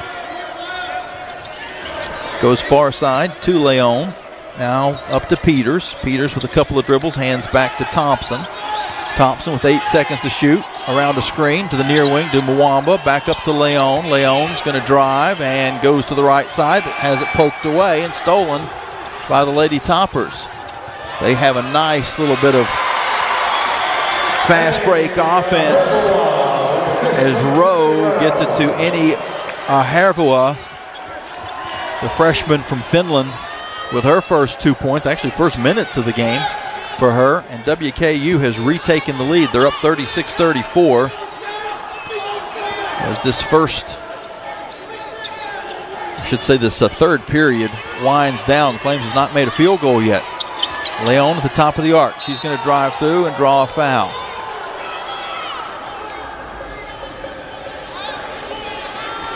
It is not a shooting foul.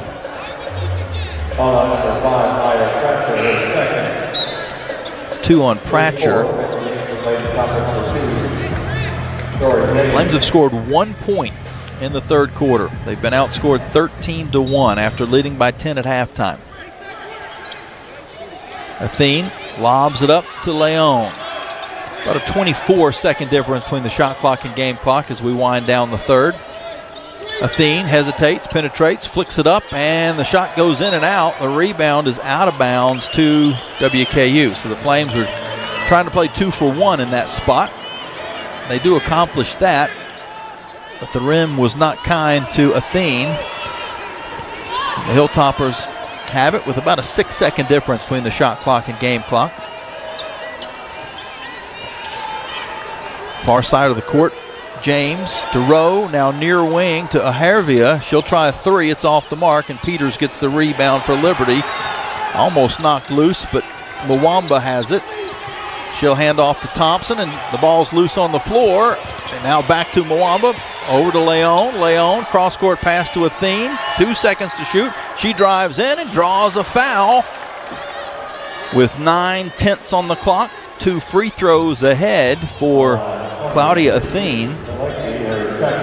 And barring something crazy happening in this final 9/10 of a second, the Flames are going to go the entire third quarter without making a field goal, but they will have a chance to salvage 2 free throws and tie the game. Athene's first free throw rattles around, hits the glass, and goes in.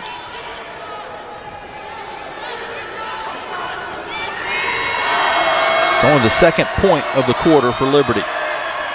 Second free throw goes in cleanly, and we're tied at 36. The inbounds will come to Rowe, and she's just going to dribble the clock out. 36-36. So I guess you could say this, it certainly could have been worse. Flames only scoring 3 points in the third quarter. WKU didn't take full advantage of it by only scoring 13 points themselves. And we are tied up at 36 as we head to the final 10. We'll have a Carter Bank and Trust game at a glance when we return from this timeout here on the Liberty Flames Sports Network from Van Wagner, presented by Abish Financial Services. Every great athlete knows the final minutes of the game are where champions are made. Whether it's the last inning, the fourth quarter, or overtime, every move counts. One smart play can seal the win, and one mistake could cost it all. The same can be said for retirement. I'm Abe Abish, founder of Abish Financial Services. Those last 5 to 10 years before you retire, that's your final stretch. At Abish Financial, we can help build a game plan for taxes, healthcare, and income for the years ahead. Call us for your customized retirement playbook, 571-406-4411. If you're over 59 and have $500,000 or more of investable assets, we can create your plan complimentary. 571-406-4411 or visit abishfinancial.com. Investment advisory services offered through Abish Financial Wealth Management, LLC, a registered investment advisor firm. Insurance services offered through Abish Financial Services, Inc., licensed in Virginia. John Barkley loves Tuesday nights with his pals. You guys ever seen a perfect game? There we go. A night when scores made aren't nearly as important as friendships kept. Get out your phones. Gonna be epic. So he doesn't miss a night. John counts on Century to keep him healthy and at his best. Perfection begins now. Start your video. Delete your video. Century, caring for, caring about folks like John.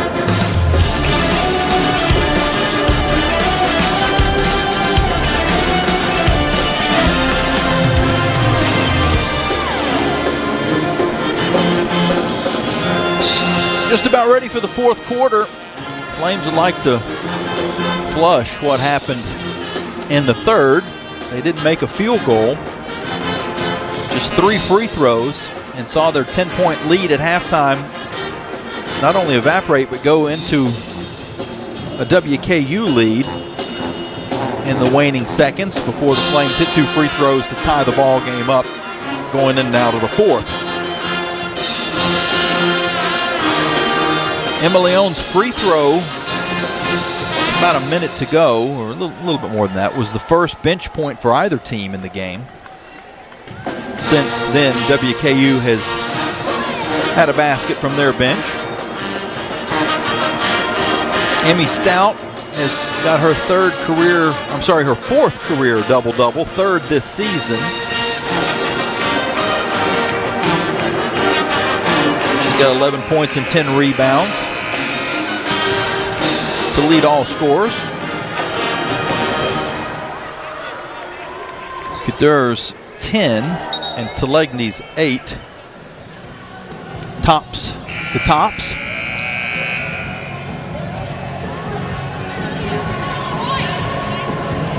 Liberty will have the basketball to begin the fourth quarter.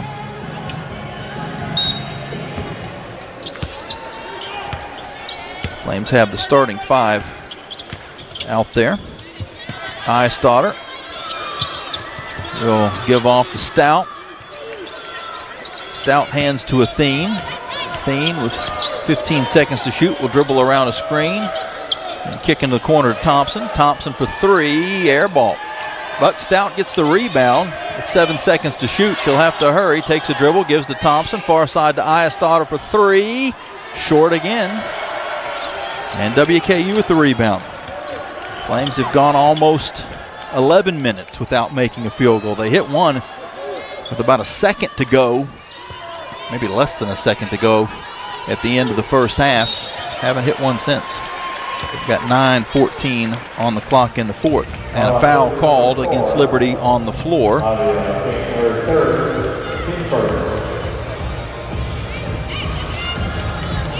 Several players with 2 fouls in the game, but I think we've got our first player with 3.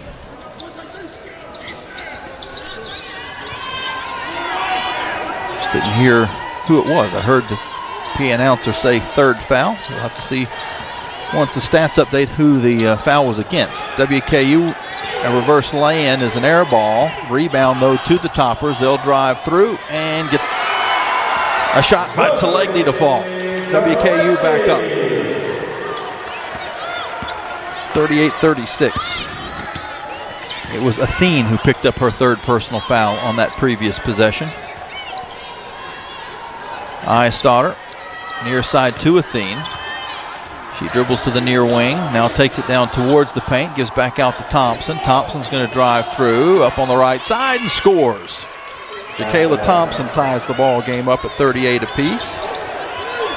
And Liberty goes almost 12 minutes without a field goal. 3-pointer by Telegny is off the mark, but an offensive rebound by James, and she sticks it in. So after the Flames gave up very few offensive boards in this entire game, but especially in the first half,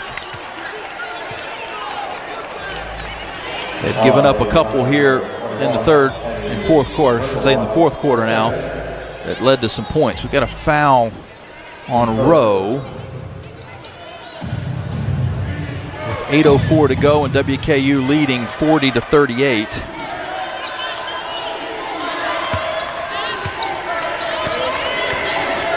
Athene will drive. She goes on the left side and banks it in.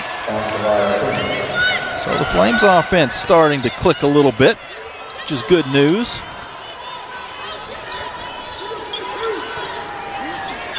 Three-pointer far wing for Pratcher.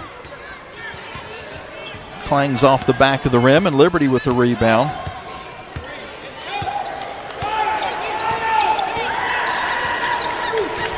Athene on the far side. Goes in the corner to Thompson. Thompson back to Athene. In the middle to Stout. Nice catch and finish by Emmy Stout. And Liberty's back up by 2. Stout with 13. On the near side, Aherva to Rowe. Now to Telegdi.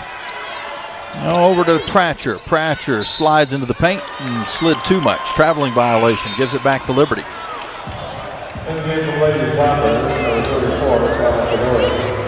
Turnover number 10 for WKU. The Flames have 13.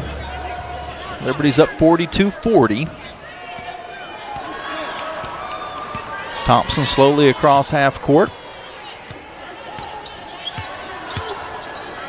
Passes off on the near side to Eyestadter. Dribbles it into the corner. And then lobs for Eyestadter. Pass is deflected out of play, though, with 14 seconds to shoot.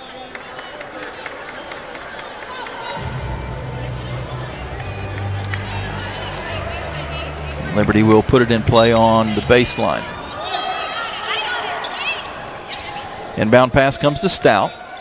Stout steps into the paint, kicks out to Athene. 10 seconds to shoot. She'll go far side to Thompson. Thompson, far wing to Eyestadter. 4 on the shot clock as she drives in. Missed the shot, got her own rebound, and then draws a foul. Elizabeth Eyestadter will shoot 2. And that's 3 now on Telegdi. She has a double-double, 10 points and 10 rebounds in the game. Eyestadter's first free throw is good. Liberty leads 43-40. Elizabeth with 7 points, now make it 8 in the game as she hits on both, and the Flames have retaken a 4-point lead.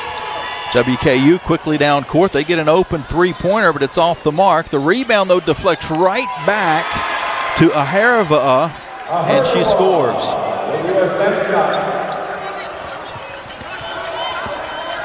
Four points for the freshman from Finland. 6 minutes to go in the ball game. The Liberty lead is 2. Thompson into the paint. She dips under but missed the shot, and the rebound to the Toppers. Rowe across the half. She'll jack from deep. Comes up short, and the rebound is going to trickle all the way out of bounds on the near side. Rowe's a good three-point shooter. 36% on the year. That was from about four or 5 feet behind the line. Liberty with the ball.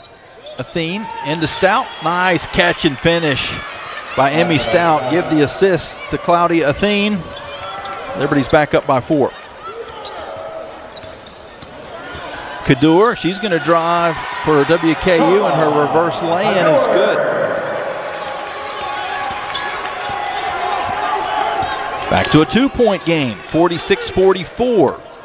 As we approach midway here in the fourth quarter.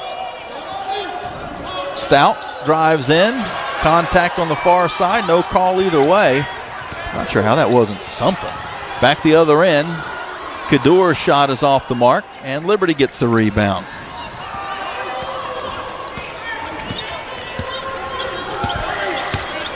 So no harm. Liberty's back on offense. Mills far side. Up top to Athene. Do a media timeout, the next dead ball. Eyestadter. Inside eventually to Stout. Stout spins and scores. That was Athene with another assist. Liberty back up by 4 points. Kadur near side. Lob pass across to Rowe. Rowe lobs it back to Kadur. She'll try a 3, and it's good. And give her full credit. She was not detoured by her last attempt from outside the arc, which was an air ball. Still found the confidence to take the shot and cut this down to a 1-point game. A timeout has been called. We'll see who actually called the timeout. I think it might have been WKU. We were due a media timeout, so what has transpired with the called timeout means that when we come back to play, since we're under 5, the very next dead ball will be another media timeout. So fair warning, there's a chance that we might have bang-bang back-to-back timeouts. What you really don't want is the inbounds pass to be deflected back out of bounds, and you go, all right, let's take another 2.5-minute media timeout. But that may very well be what happens as we wind down in this exciting basketball game. 48-47, Liberty with the lead. We'll be back after this here on the Liberty Flames Sports Network from Van Wagner, presented by Abish Financial Services. Turn up the heat. Foster Fuels is a proud partner of Liberty Athletics. Foster has been fostering warm moments for 100 years. Headquartered in Brookneal, Virginia, Foster has been providing exceptional propane and gas services since 1921. Stop by one of our 6 showroom locations across Central Virginia to view our wide range of products. From propane to fireplaces and grills to tank installs and tapeless water heaters, Foster has it all. Download our app or visit fosterfuels.com for more info. Move those coffee chains, Flames fans, and go local. Central Virginia's own Ironclad Coffee Roasters and Baking Company is the premier coffee partner of Liberty Athletics. Pay them a visit at one of their cafes in the Richmond area or at the Richmond International Airport. They'll also ship their specialty grade coffee straight to your door. Visit ironcladcoffee.com. That's www.ironcladcoffee.com to check out the coffee Flames fans are talking about. Frank Good Builders is a proud supporter of the Liberty Flames. Frank Good Builders and its partners design and build beautiful custom homes in the Lynchburg and the surrounding areas. From designing a plan to picking out fixtures, Frank Good Builders works with you to design and build your truly custom dream home. Frank Good Builders can be reached at 434-238-3710 or frankgoodbuilders.com. You're listening to Lady Flames basketball from Van Wagner on the Liberty Flames Sports Network, presented by Abish Financial Services. Now, back to the game. It was actually Liberty that took that timeout, so the Flames will have 2 timeouts remaining. WKU with all 4 of theirs. And again, we also have a, well, you know what? The stats show that the timeout was taken by Liberty, but the scoreboard shows that the timeout was taken by WKU. It shows both teams with 3 timeouts. It looked to me like it was WKU that called the timeout. So it's possible that the stats were just incorrect. Actually, they've changed to saying a media timeout, which is true, but a coach called that timeout. We'll just have to figure out who, and we'll assume that the scoreboard's correct and that both teams have 3 timeouts left.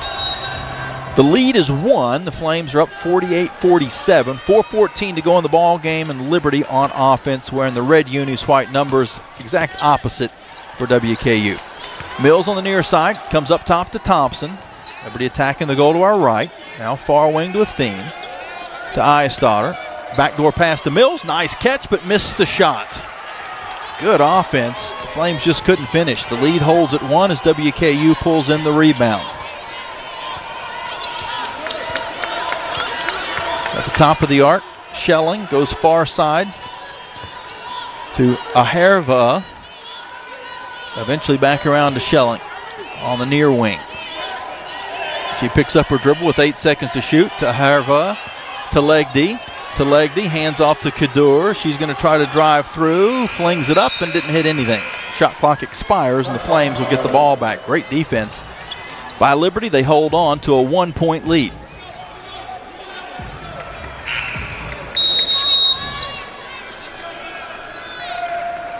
.324, and that will be that media timeout that we were talking about. I think everyone didn't really realize that the next dead ball was going to bring us back to a media timeout. It took a bit of a slow reaction. Neither team, usually when there's a media timeout, both teams, the benches spring into play and they bring the stools out, and there's a lot of commotion, and everybody was just kind of looking around like, well, wait, why aren't we continuing to play? Oh, there's a media timeout. And then they ran it out. So we got an exciting 3:24 to end this basketball game. The Flames leading by 1 with the ball when we return here on the Liberty Flames Sports Network from Van Wagner, presented by Abish Financial Services. What's important? Freedom First has been in business since 1956. What's important is how we've been doing business since 1956.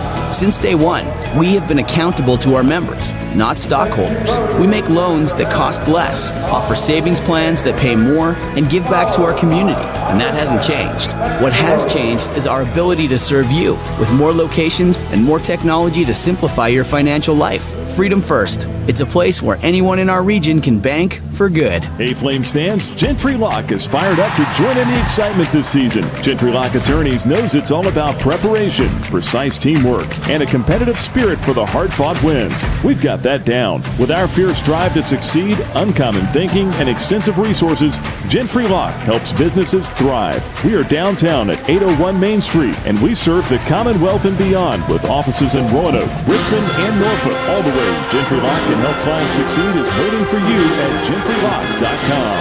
Score big at Haley's Appliance and Haley's Outdoor in Lynchburg with major brands of appliances that will make your house feel like a home and outdoor equipment to have your yard looking its best. Haley's puts customer service first. They deliver and service all of the products they sell and will take care of the process from start to finish. Log on to Haley's.com today for product availability. Haley's Appliance and Haley's Outdoor in Lynchburg is a proud sponsor for Liberty Flames Athletics.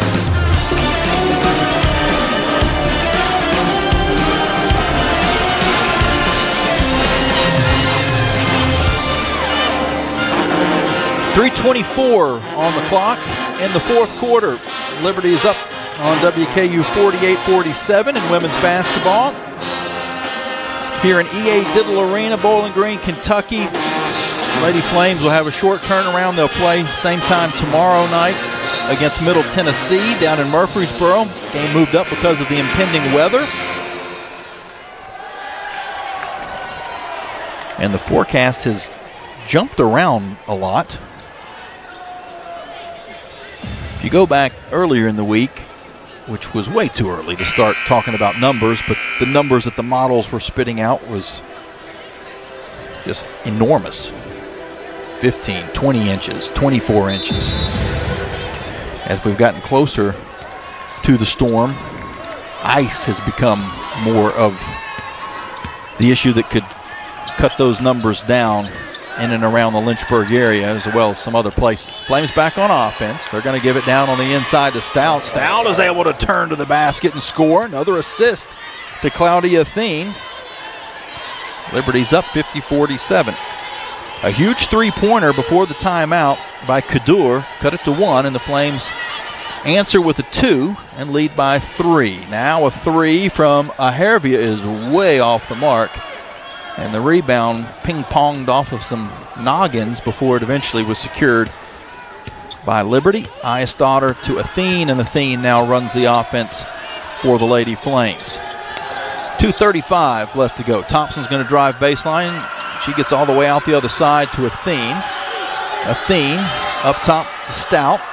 Stout now to Mills, and Mills was pushed from behind. That is only the third foul, though, against WKU. They've got 1 to give. The Flames have 3 fouls to give.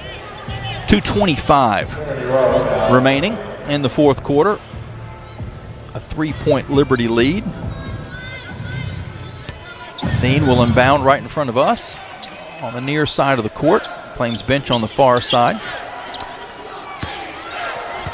Comes into Stout, back to Athene.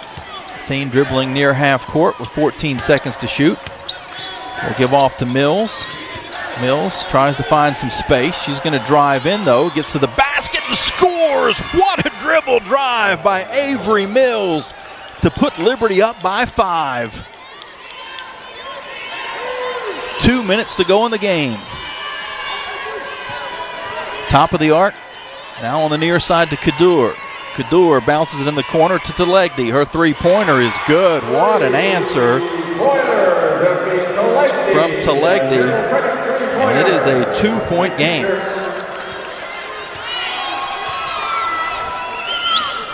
Iasdottir With 1:35 to go, hands off to Athene. The Flames attacking to our right.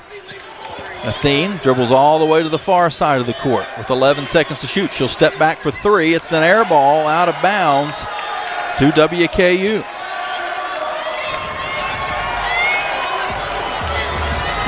The Lady Toppers with a chance to tie or take the lead. Rowe dribbles across half court, met by Athene. Now over to Kadur. Far side corner to Schelling. Schelling back to Rowe, now near side to Ahervia. She hands to Kadur, to Telegdi. Now back far wing to Rowe, to Telegdi again. Now to Kadur. Another three is good. And the Flames find themselves down by one, and they'll take a timeout. Liberty will be able to advance the basketball as we've now gone past the 1 minute mark. 59.1. And it is a full timeout for Coach Alexis Sherrard, and his squad will keep it here. Kadur with 18 points in the ball game, averaging right at 9. And again, not a bad three-point shooter, but not a great three-point shooter. She came in hitting in the low 20 percentile. I don't want to make it seem like she never takes the three. She was 6 of 28 coming in, 21%. Missed a couple badly, including an air ball in the third quarter. But that has not deterred her. She's hit her last 2 threes. She's 2 of 5 from outside the arc and has 18 points. WKU, after being down 52-47 on the Avery Mills drive to the basket, have scored 6 in a row.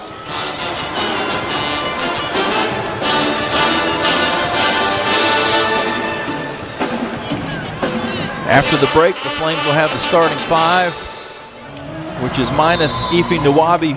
She is out, missing her second straight game.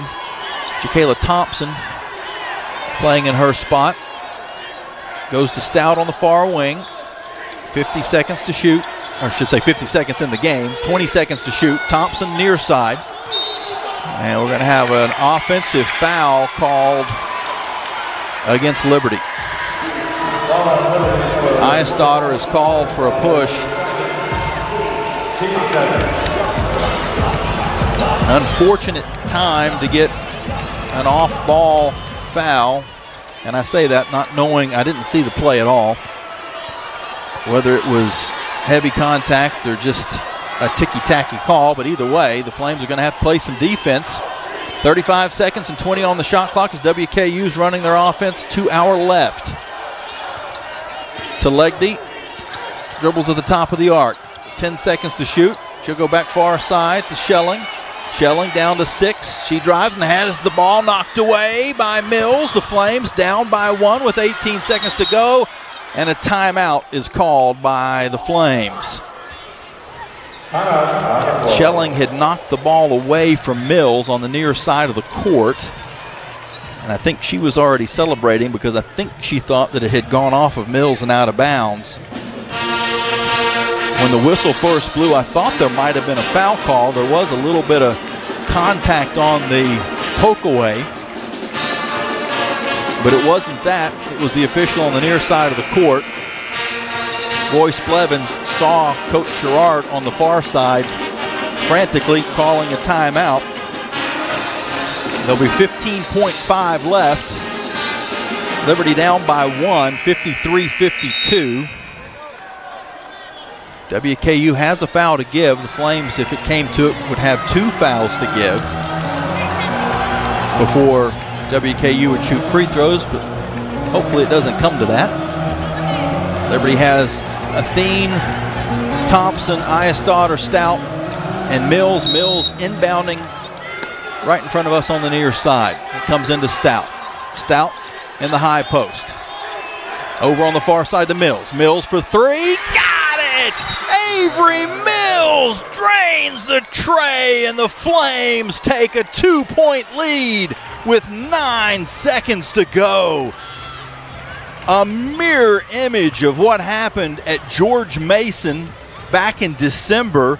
It took a little bit longer to develop, but it was Stout passing over the top to Mills, who hit the three-pointer right in front of her team's bench to give the Flames a 2-point lead. A timeout has been taken by WKU. The officials are going to take a look, I think, to see how much time should be on the clock. I believe it was a clear three-pointer, although that could be something they could glance at to be sure as well. Avery Mills missed clutch.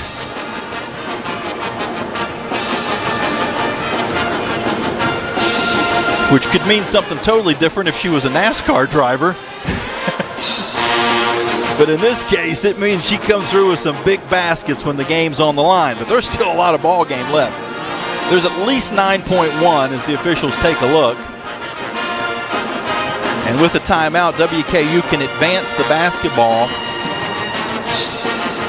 They'll have 2 timeouts left, the Flames with 1. And again, Liberty has 2 fouls to give. They could certainly use them in this spot to disrupt the offensive flow of the Lady Toppers. You just wouldn't want to do it when anybody was in a position where they might be going up for a shot. The officials have finished their discussion, and they put 9.4 on.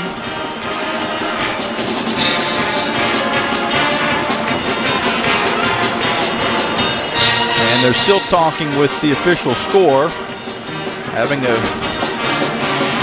lengthier discussion than I can imagine being necessary, or that I would have assumed would have been necessary. Maybe they're determining who has how many timeouts left. The scoreboard shows WKU with 2 and Liberty with 1. There was that moment earlier in the game where we weren't sure who called the timeout, and the official stats and the scoreboard were opposite as to who called it. But it does seem like after the chat ends that it's 2 timeouts left for WKU, 1 for the Flames. Liberty's leading 55-53, and WKU is inbounding on the near side. Kadur will put it into play. She passes into Telegdi. Telegdi has Stout on her, and Stout fouls her with 7.6. And again, the Flames have 2 fouls to give. They'll have 1 more. And they could use it again in this same spot. The inbounds is once again on the near side. Bounce pass comes in to Telegdi. Her pass back to Rowe is on the floor and out of bounds. Who did it last touch? Looks like it's going to be WKU basketball with 4.7 to go. Or did they call a foul here? Let's see.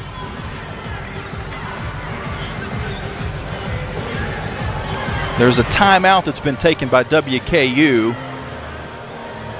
They'll have 1 timeout left, and I think Coach Girard is asking, was it a foul or was it out of bounds? And it was a foul. Thompson picks up her 3rd. So that means the Flames do not have any fouls to give at this point. I didn't see the indication that it was a foul, just that the ball went out of bounds, but maybe the official on the far side of the court saw some contact.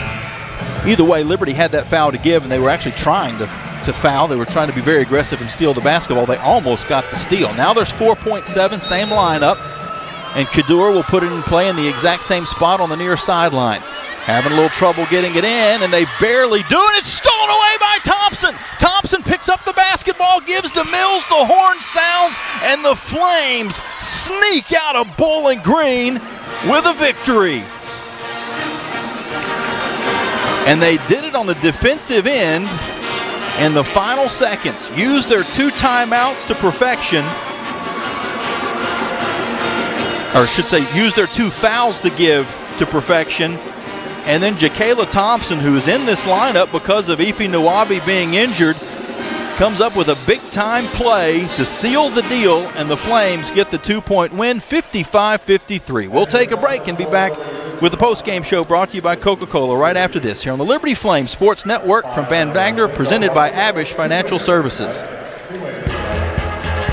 Owned and operated by a Liberty alum, Larry's Tire and Auto Repair offers complete auto service including tires, preventive maintenance, and more. Larry's Tire carries all major brands and is open from 8 a.m. to 5 p.m. Monday through Friday at any of their 4 locations, with 2 in Lynchburg, 1 in Forest, and 1 at Able Tire in Concord.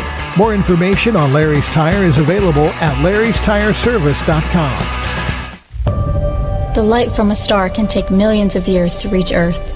So when you look at a star, you're looking back in time. But I see the future.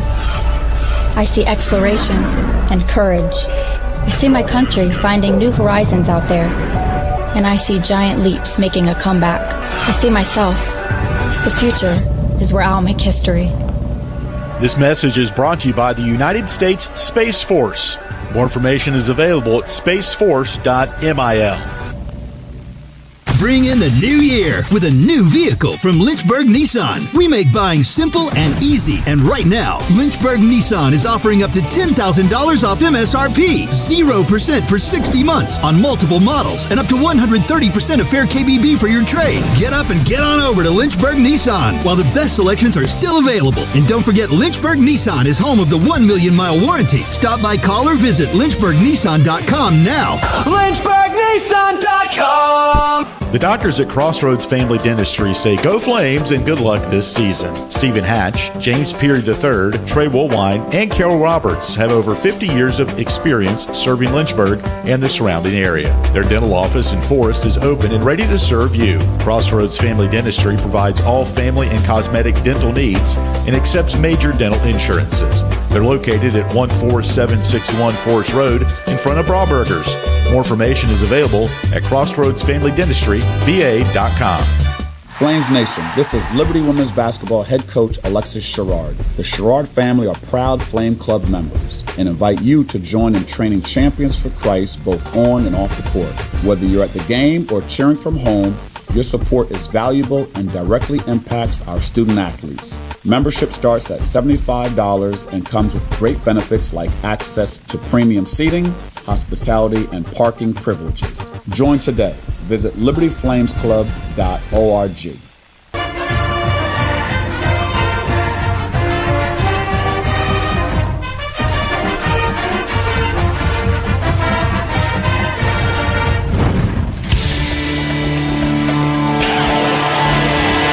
You've been listening to Liberty Lady Flames basketball from Van Wagner on the Liberty Flames Sports Network, presented by Abish Financial Services. Now it's time for the Coca-Cola post-game locker room report. Get a complete recap of the game. Hear from Lady Flames head coach Alexis Sherrard, final stats, and more. This is the Coca-Cola post-game report. Coke, taste the feeling. Well, welcome back into EA Diddle Arena here in Bowling Green, Kentucky. Liberty survives with a 55-53 win over WKU. Flames led by as many as 11 points in this game. And then an 11-1 run in the third quarter, 15-3 overall run into the fourth quarter, of which during that span the Flames went 11 minutes and about 45 seconds without a field goal. They didn't make a field goal. They hit 3 free throws in the third quarter but didn't make a single field goal in the third. At the end of the first, Liberty's Emmy Stout hit a three-pointer at the buzzer. At the end of the second, Elizabeth Eyesdaughter hit a three-pointer at the buzzer. But then after halftime, no field goals, like I said, in the third and at the beginning of the fourth. A little less than 2 minutes into the fourth quarter was the first basket that the Flames made. The fortunate thing for Liberty is even in that third where they only scored 3 points, WKU, they only scored 13. So they actually only tied the ball game up during that span of time. They led, I shouldn't say that. They actually did take a 2-point lead, but then the Flames hit those final 2 free throws of the third quarter right at the end, tied the ball game up, and it was 36-36 going to the fourth. So you only score 3 points in the third, after leading 10 coming in, you could certainly be down by 5, even 10 points if a team has a good offensive quarter. But as it worked out, the Flames were still even. And in the fourth, they were able to open up a 5-point lead, 52-47, after a drive by Avery Mills. Gave them that 5-point lead. Then 6 straight points from WKU put them back up, 53-52. Flames had the basketball. After getting a defensive stop, there was an offensive foul on Liberty. They had the ball with around 45 seconds or so to go. Offensive foul gave it back to WKU. Then Liberty got a stop. They had the ball, brought it across, or actually called a timeout, I should say, and were inbounding from the near side of the court. Inbound pass came to Emmy Stout. Again, Liberty down by 1 at that junction. A few screens running around. Eventually she goes far side, right in front of the Liberty bench to Avery Mills. And just like she did against George Mason, Avery was able to rise up, kind of fading a little bit, hit the 3 that put Liberty up by 2, 55-53. Flames then had 2 fouls to give. They used both of those fouls as WKU had called a timeout and fouled close to where the inbounds was. It sort of made things a little bit chunky for the Lady Toppers. It put them down to about 4.5 seconds inbounding after the second foul, and that inbounds was very close to a 5-second call. I think Salma Kadur, knowing that she was very close to a 5-second call, rushed the pass. It was in a difficult spot for Trinity Rowe, but an even better defensive play by Jakayla Thompson to steal it away. She was able to get it into the Flame side of the court, over to Mills. Mills held it as the horn sounded, and the Flames pick up their 3rd conference victory. They're now 3-3 on the year in CUSA, 9-8 overall. WKU falls to 5-13 and 1-6 inside the conference. The Flames will now play tomorrow night. The game moved up at Middle Tennessee because of the impending weather. So it was originally a Saturday late afternoon game, early evening, 5 o'clock start. Is now going to be a 7:30 Eastern, 6:30 local start tomorrow night, Friday night. So back-to-back games, but it's also back-to-back games for Middle Tennessee as well. They're playing tonight also. And I'm going to we'll have a complete look at the Frank Good Builders out-of-town scoreboard with Trey back in the studio here in just a moment. But I want to sneak a peek at the score from Middle Tennessee, because it was a little shocking at halftime with Middle Tennessee trailing Delaware, and they actually lost to Delaware. Delaware wins 61-48 down in Murfreesboro. So it's going to be a Lady Raider team that is trying to bounce back after a tough loss, and Delaware with 2 huge wins. After losing their first 4 conference games, they've now played the defending champs from the last 2 seasons, Liberty and Middle Tennessee, and beaten them both. And in the case of Middle Tennessee, they beat them on the road and handily, 61-48. So we'll see how that plays into the Lady Raiders. I'm sure if they weren't fired up already, they're going to be extra fired up for the game tomorrow night in the rematch from last year's, well, the last 2 CUSA title games in Huntsville, Alabama. Statistically, in this game, let's see, we've got the, actually I don't think I do have the final numbers, so let's fire up the live stats here and see what we got. Flames player of the game, or Thompson Brooks Insurance player of the game. That's a tough one. We maybe have to say co-players of the game. Avery Mills with a big drive to give the Flames a 5-point lead late in the fourth, and then after falling behind by 1, a huge 3 was the game-winning basket. She finished up with 14 points, 4 of 8 from 3, and 5 rebounds. But Emmy Stout with 19 points and 11 boards, her 5th career double-double. we'll say co-players of the game, and we'll get a chance to talk to Emmy Stout when the team breaks out of the locker room here shortly. Elizabeth Eyestaughter with 8 points in the game. Jakayla Thompson and Eyestaughter also with 8 rebounds. 8 points, 8 rebounds for Liz. Thompson with 7 points, 5 boards, and 3 assists. Claudia Thien with 6 points and 7 assists in the game. The only bench scoring for Liberty was Emma Leon. She had 1 point at the free throw line. So in back-to-back games, the Flames have had 0 and 1 point from the charity stripe. WKU with only 4 points off the bench. Their leading scorer was Kadur. She had 18. Talegdi with 13. James 7. Rowe 6. Schelling 5. And the leading rebounder was Talegdi, so she had a double-double, 13 points and 12 boards to lead the way for WKU. The Flames end up shooting 35% from the field, 20 of 57. WKU 40%, 20 of 50. Liberty 7 of 24 from 3. Our three-pointers brought to you by Haley's Appliance and Outdoor. That's 29%. WKU also 29%, 6 of 21. Flames were 8 of 9 at the free throw line. 89%, another 800 meals to local area food banks through the Food Line Feeds Score to Give More campaign. WKU 7 of 11 from the free throw line, 64%. Liberty with 14 turnovers. That's 4 below their season average. WKU with 13. Both teams with 12 points off the turnovers. Rebounding was 38-31 Liberty. Offensive rebounding 11-5, but actually more second chance points for the Lady Toppers, 8-6. Points in the paint, 28-24 WKU. And fast break points, 13-0 in favor of WKU. Flames finished up with 12 assists, WKU with 11. Liberty led for 28 minutes and 29 seconds. The Lady Toppers for 6 minutes in this game. We had 9 lead changes, 5 ties, and it took until the final 9 seconds to decide the outcome.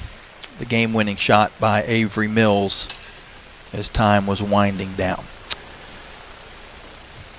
I actually see Emmy Stout and Coach Alexis Sherrard making their way out, so we'll change things up a bit here. We'll get a quick conversation with them before we throw it back for our final break of the post-game show, and then Trey Lyle can finish things up in the studio as we head out to the bus and make our way to Murfreesboro, Tennessee, where Middle Tennessee will await tomorrow night at 7:30 Eastern time, 6:30 local time. If someone might be planning on going to that basketball game. We've got Emmy Stout mic'd up now and ready to go. And Emmy, before we talk about your game, which was outstanding, 5th career double-double, seemed like it was kind of a war zone in the paint. We'll talk about that. But first, I want you to brag on your high school teammate, fellow state champion, Avery Mills.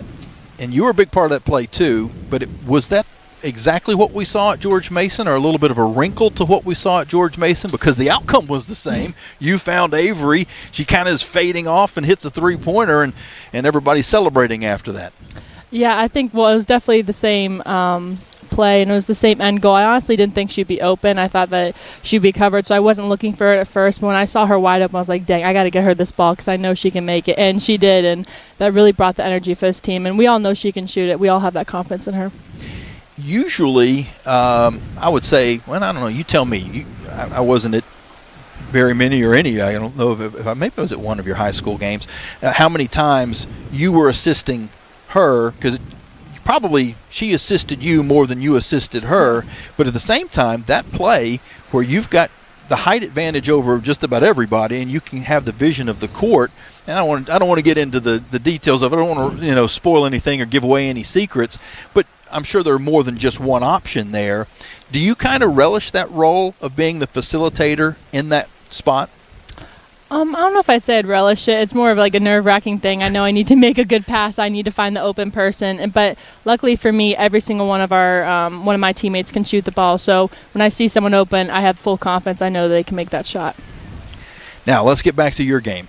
Solid game, double-double, 19 points, 11 rebounds. Very physical game, it seemed like. There was probably, and you could probably ask the WKU players as well, and they probably would say, we should have shot more free throws. We got bumped and didn't get calls, and you got bumped and didn't get calls too. But how do you kind of, change your style a bit? Or do you even change? Do you change anything when you realize, I might not get some fouls when there's contact?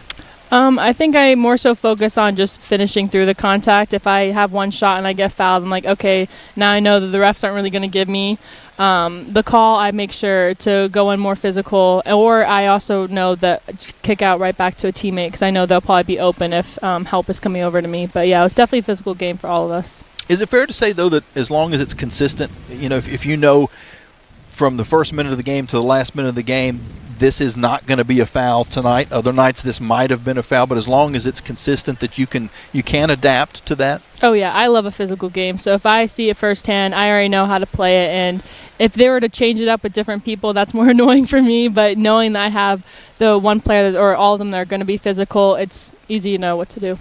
It wasn't an easy game tonight. It was an ugly game. You sneak out with the win. We won't talk about the third quarter because that was – I'm not sure if I can't remember. I'm sure there has been a game where there was no field goals made in an entire quarter, but it was not pretty. But you were still able to do enough defensively to stay in the game. It's possible you only score 3 points in the third quarter that you could be down by 10 points going into the fourth.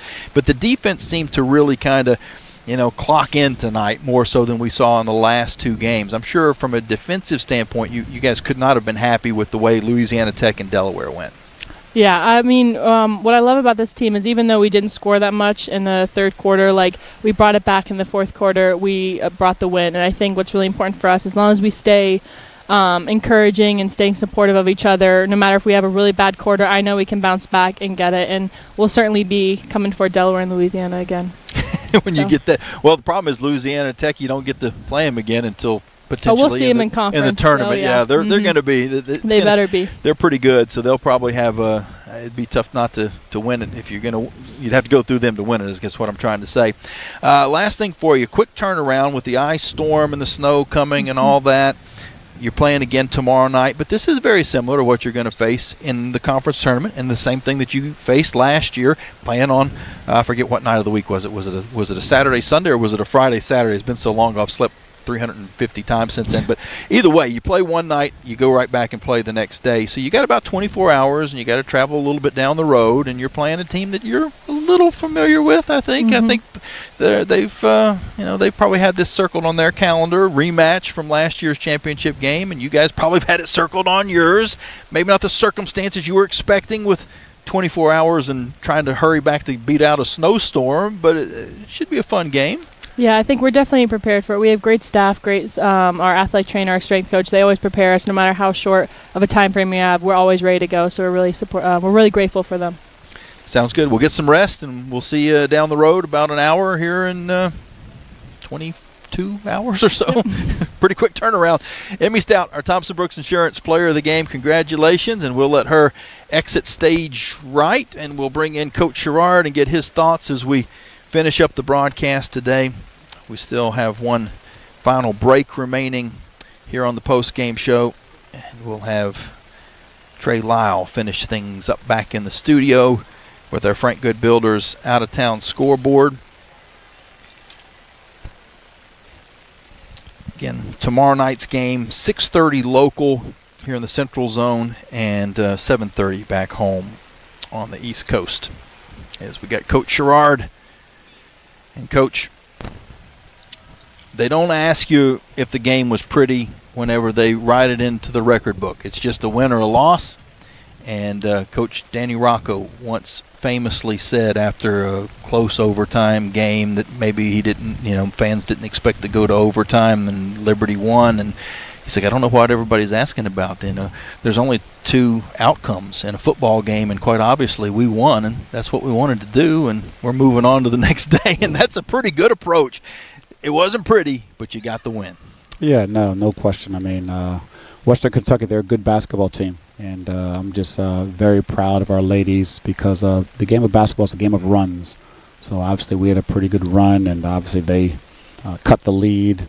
And, at the end of the day, our ladies were able to persevere. And, our theme these last couple of weeks have been defense. So I told the team I was just so proud of them because in order for us to win this basketball game, it took us, we had to defend.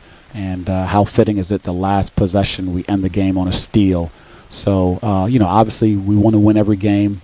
But I told the ladies, had we win, had we lost, we still would have stayed the course. We still would have kept on working our defense. Even though we won, obviously I don't like wins to camouflage our blemishes. There are things we still need to work on. But, just very proud of the team. I thought they did a good job. They really hunkered down when they needed to. They really got stops when they needed to. And obviously that's something that we've been talking about for the last couple of weeks. So I'm proud of the ladies that they could see that we're capable of getting stops when we need to. And I know that third quarter is one that when you guys go back and look on film, you're going to find some things, I'm sure, to work on. And I know you don't have a lot of time as far as film before the next game. You're playing in 22 hours. But about an 11-minute and 45-second string of time between the third quarter and the beginning of the fourth quarter with no field goals. 3 points, but all at the free throw line.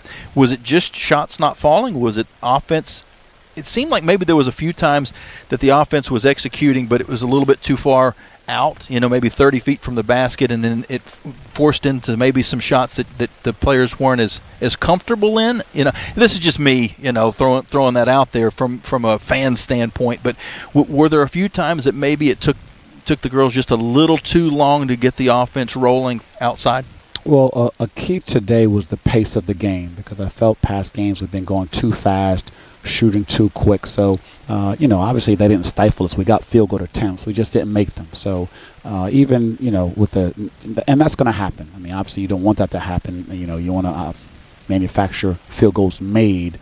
But, that was a bad quarter for us. My message to the team after the third quarter, ladies, delete it from the memory files. Wash it, flush it. Don't even think twice about it because the game is just too fast. We couldn't dwell on it. Like I said, we don't want wins to camouflage our blemishes. We don't want losses to camouflage our blemishes. There's obviously a lot we can work on, a lot we can talk about, but with the quick turnaround, in tournament play, games playing back-to-back, you have to survive and advance. So this is excellent, rehearsal for a conference tournament. Obviously the third quarter was, the only quarter that we lost, and that just makes life difficult for us. Like I said, it's going to be a game of runs, but like I said, the perseverance, the defense, I'm just so proud of our team, just so proud of those ladies that they just fight. They have their grit, they persevere, and they love each other. They pray for one another, and I was just happy for them that it paid off tonight, especially with their defense. And my question was very clumsy, and I guess just to give a little like coaching 101, probably for me as much as the fans listening. Sometimes it takes 20 seconds of movement around the perimeter to get what you were trying to get towards the basket. So you go, okay, the dribble handoff, there's a lot going, weaving back and forth. Look like the Harlem Globetrotters. We call that false movement. Right. And something's going to happen on the backside. Correct. If the defense disrupts that, now you've got to go to plan B, and sometimes that's that instant quick thinking of the players, and sometimes it works out great and it's executed well and plan B works, and sometimes it doesn't. Is that a fair way that I clumsily said that? No, I think so. I think what separates the good teams from the fair teams are when you want to run a play, it doesn't work. What are you doing in that transition time? How do you handle when, they took away our first option, second option? So you're kind of in that purgatory transition, in the middle of what do we do here? It's how you settle down, how you handle that particular time in that possession. We have to get better at that, obviously. But, besides that third quarter, we won every quarter, 3 out of 4. So I'm just trying to celebrate the wins. I mean, it's been a while since we've been in a win column. Again, I'm not going to camouflage our blemishes, but I'm going to try to celebrate this with the ladies. And like I said, quick turnaround. In the game of basketball, these games come quick, and you have to do it again. Last thing for you, Middle Tennessee, they lost tonight, so they're going to be a team that's riled up a little bit.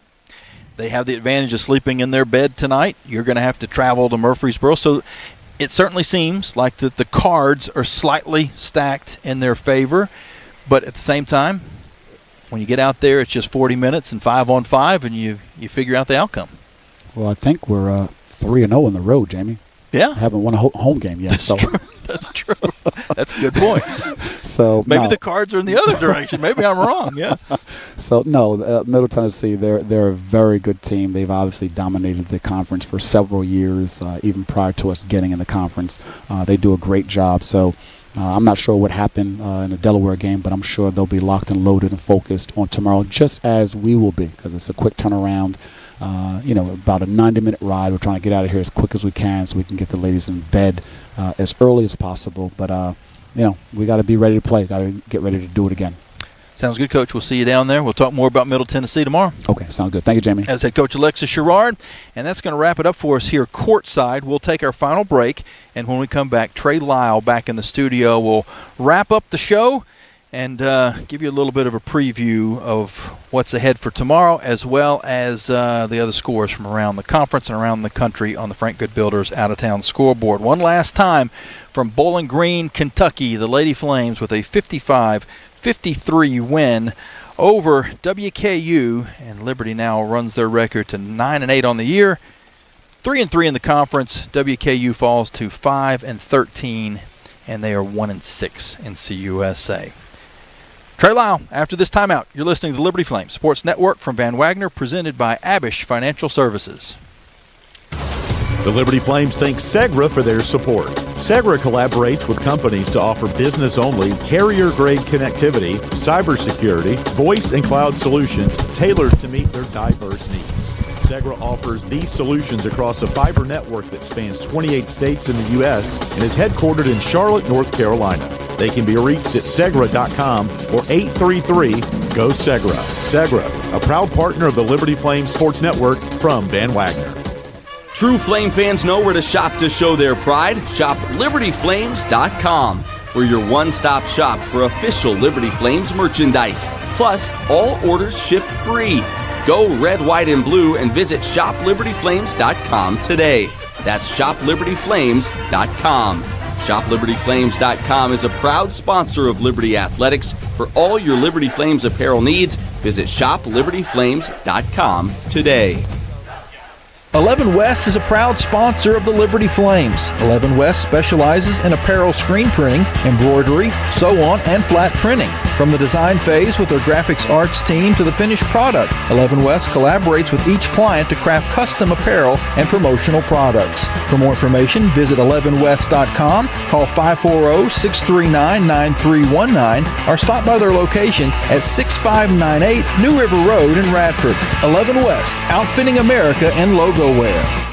Thompson Brooks Insurance has been serving Virginia for over 35 years, helping individuals and businesses with their insurance and investment needs. The team at Thompson Brooks is experienced in understanding Medicare, retirement planning, life insurance, the healthcare marketplace, and group insurance benefits. Call Thompson Brooks Insurance at 434-385-8500. That's 434-385-8500, or visit them online at ThompsonBrooksInsurance.com. Thompson Brooks Insurance, planning today for tomorrow.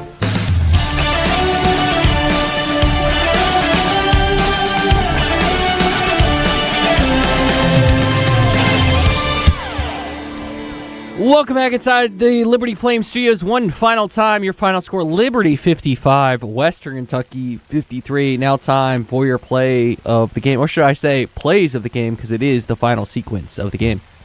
Right in front of us on the near side, comes into Stout. Stout in the high post. Over on the far side to Mills. Mills for three. Got it! Avery Mills drains the tray, and the Flames take a 2-point lead with 9 seconds to go. And Kaddour will put it in play in the exact same spot on the near sideline. Having a little trouble getting it in, and they barely do it. It's stolen away by Thompson. Thompson picks up the basketball, gives to Mills. The horn sounds, and the Flames sneak out of Bowling Green with a victory. The plays of the game presented by Freedom First Credit Union. Now to our Frank Good Builders out-of-town scoreboard. Starting in Conference USA on this Thursday night, final scores for you: Kennesaw State 83, UTEP 52, FIU 66, Sam Houston 60, Jacksonville State 57, New Mexico State 46, Louisiana Tech defeats Missouri State 60-51, and Delaware defeats Middle Tennessee 61-48. So Middle Tennessee in the game tomorrow will be coming off a loss, looking to bounce back when they take on the Flames in a big game. 7:10 airtime, 7:30 tip here on the Liberty Flames Sports Network. As for the top 25 in women's college basketball, game winding down here with 30 seconds left. Number 12, Ohio State up on Indiana 81-67. Number 13, Michigan State 70. USC 65 with 1:29 left. Halftime for number 6, LSU, as they're up on Texas A&M 41-22. The number 1 team in the defending national champions, UConn, up 83-42. The 20-0 UConn Huskies get another win in the Big East. Number 16, Oklahoma upsets number 2, South Carolina in overtime, 94-82. Number 5, Vandy, is now 20-0 on the year as they defeat Auburn 81-53.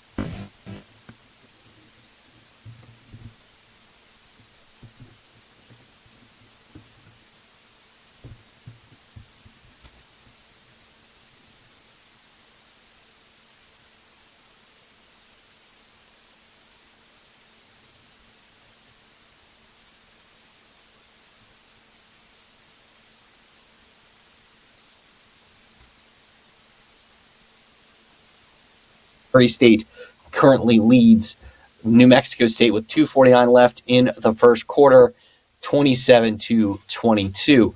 That will do it for us here on the Liberty Flames Sports Network, presented by Abish Financial Services. Tomorrow night, 7:30 tip, 7:10 airtime. Liberty in Murfreesboro taking on Middle Tennessee. So for Jamie Hall, I'm Trey Lyle signing off for now. Everyone have a great evening. We'll see you again tomorrow night.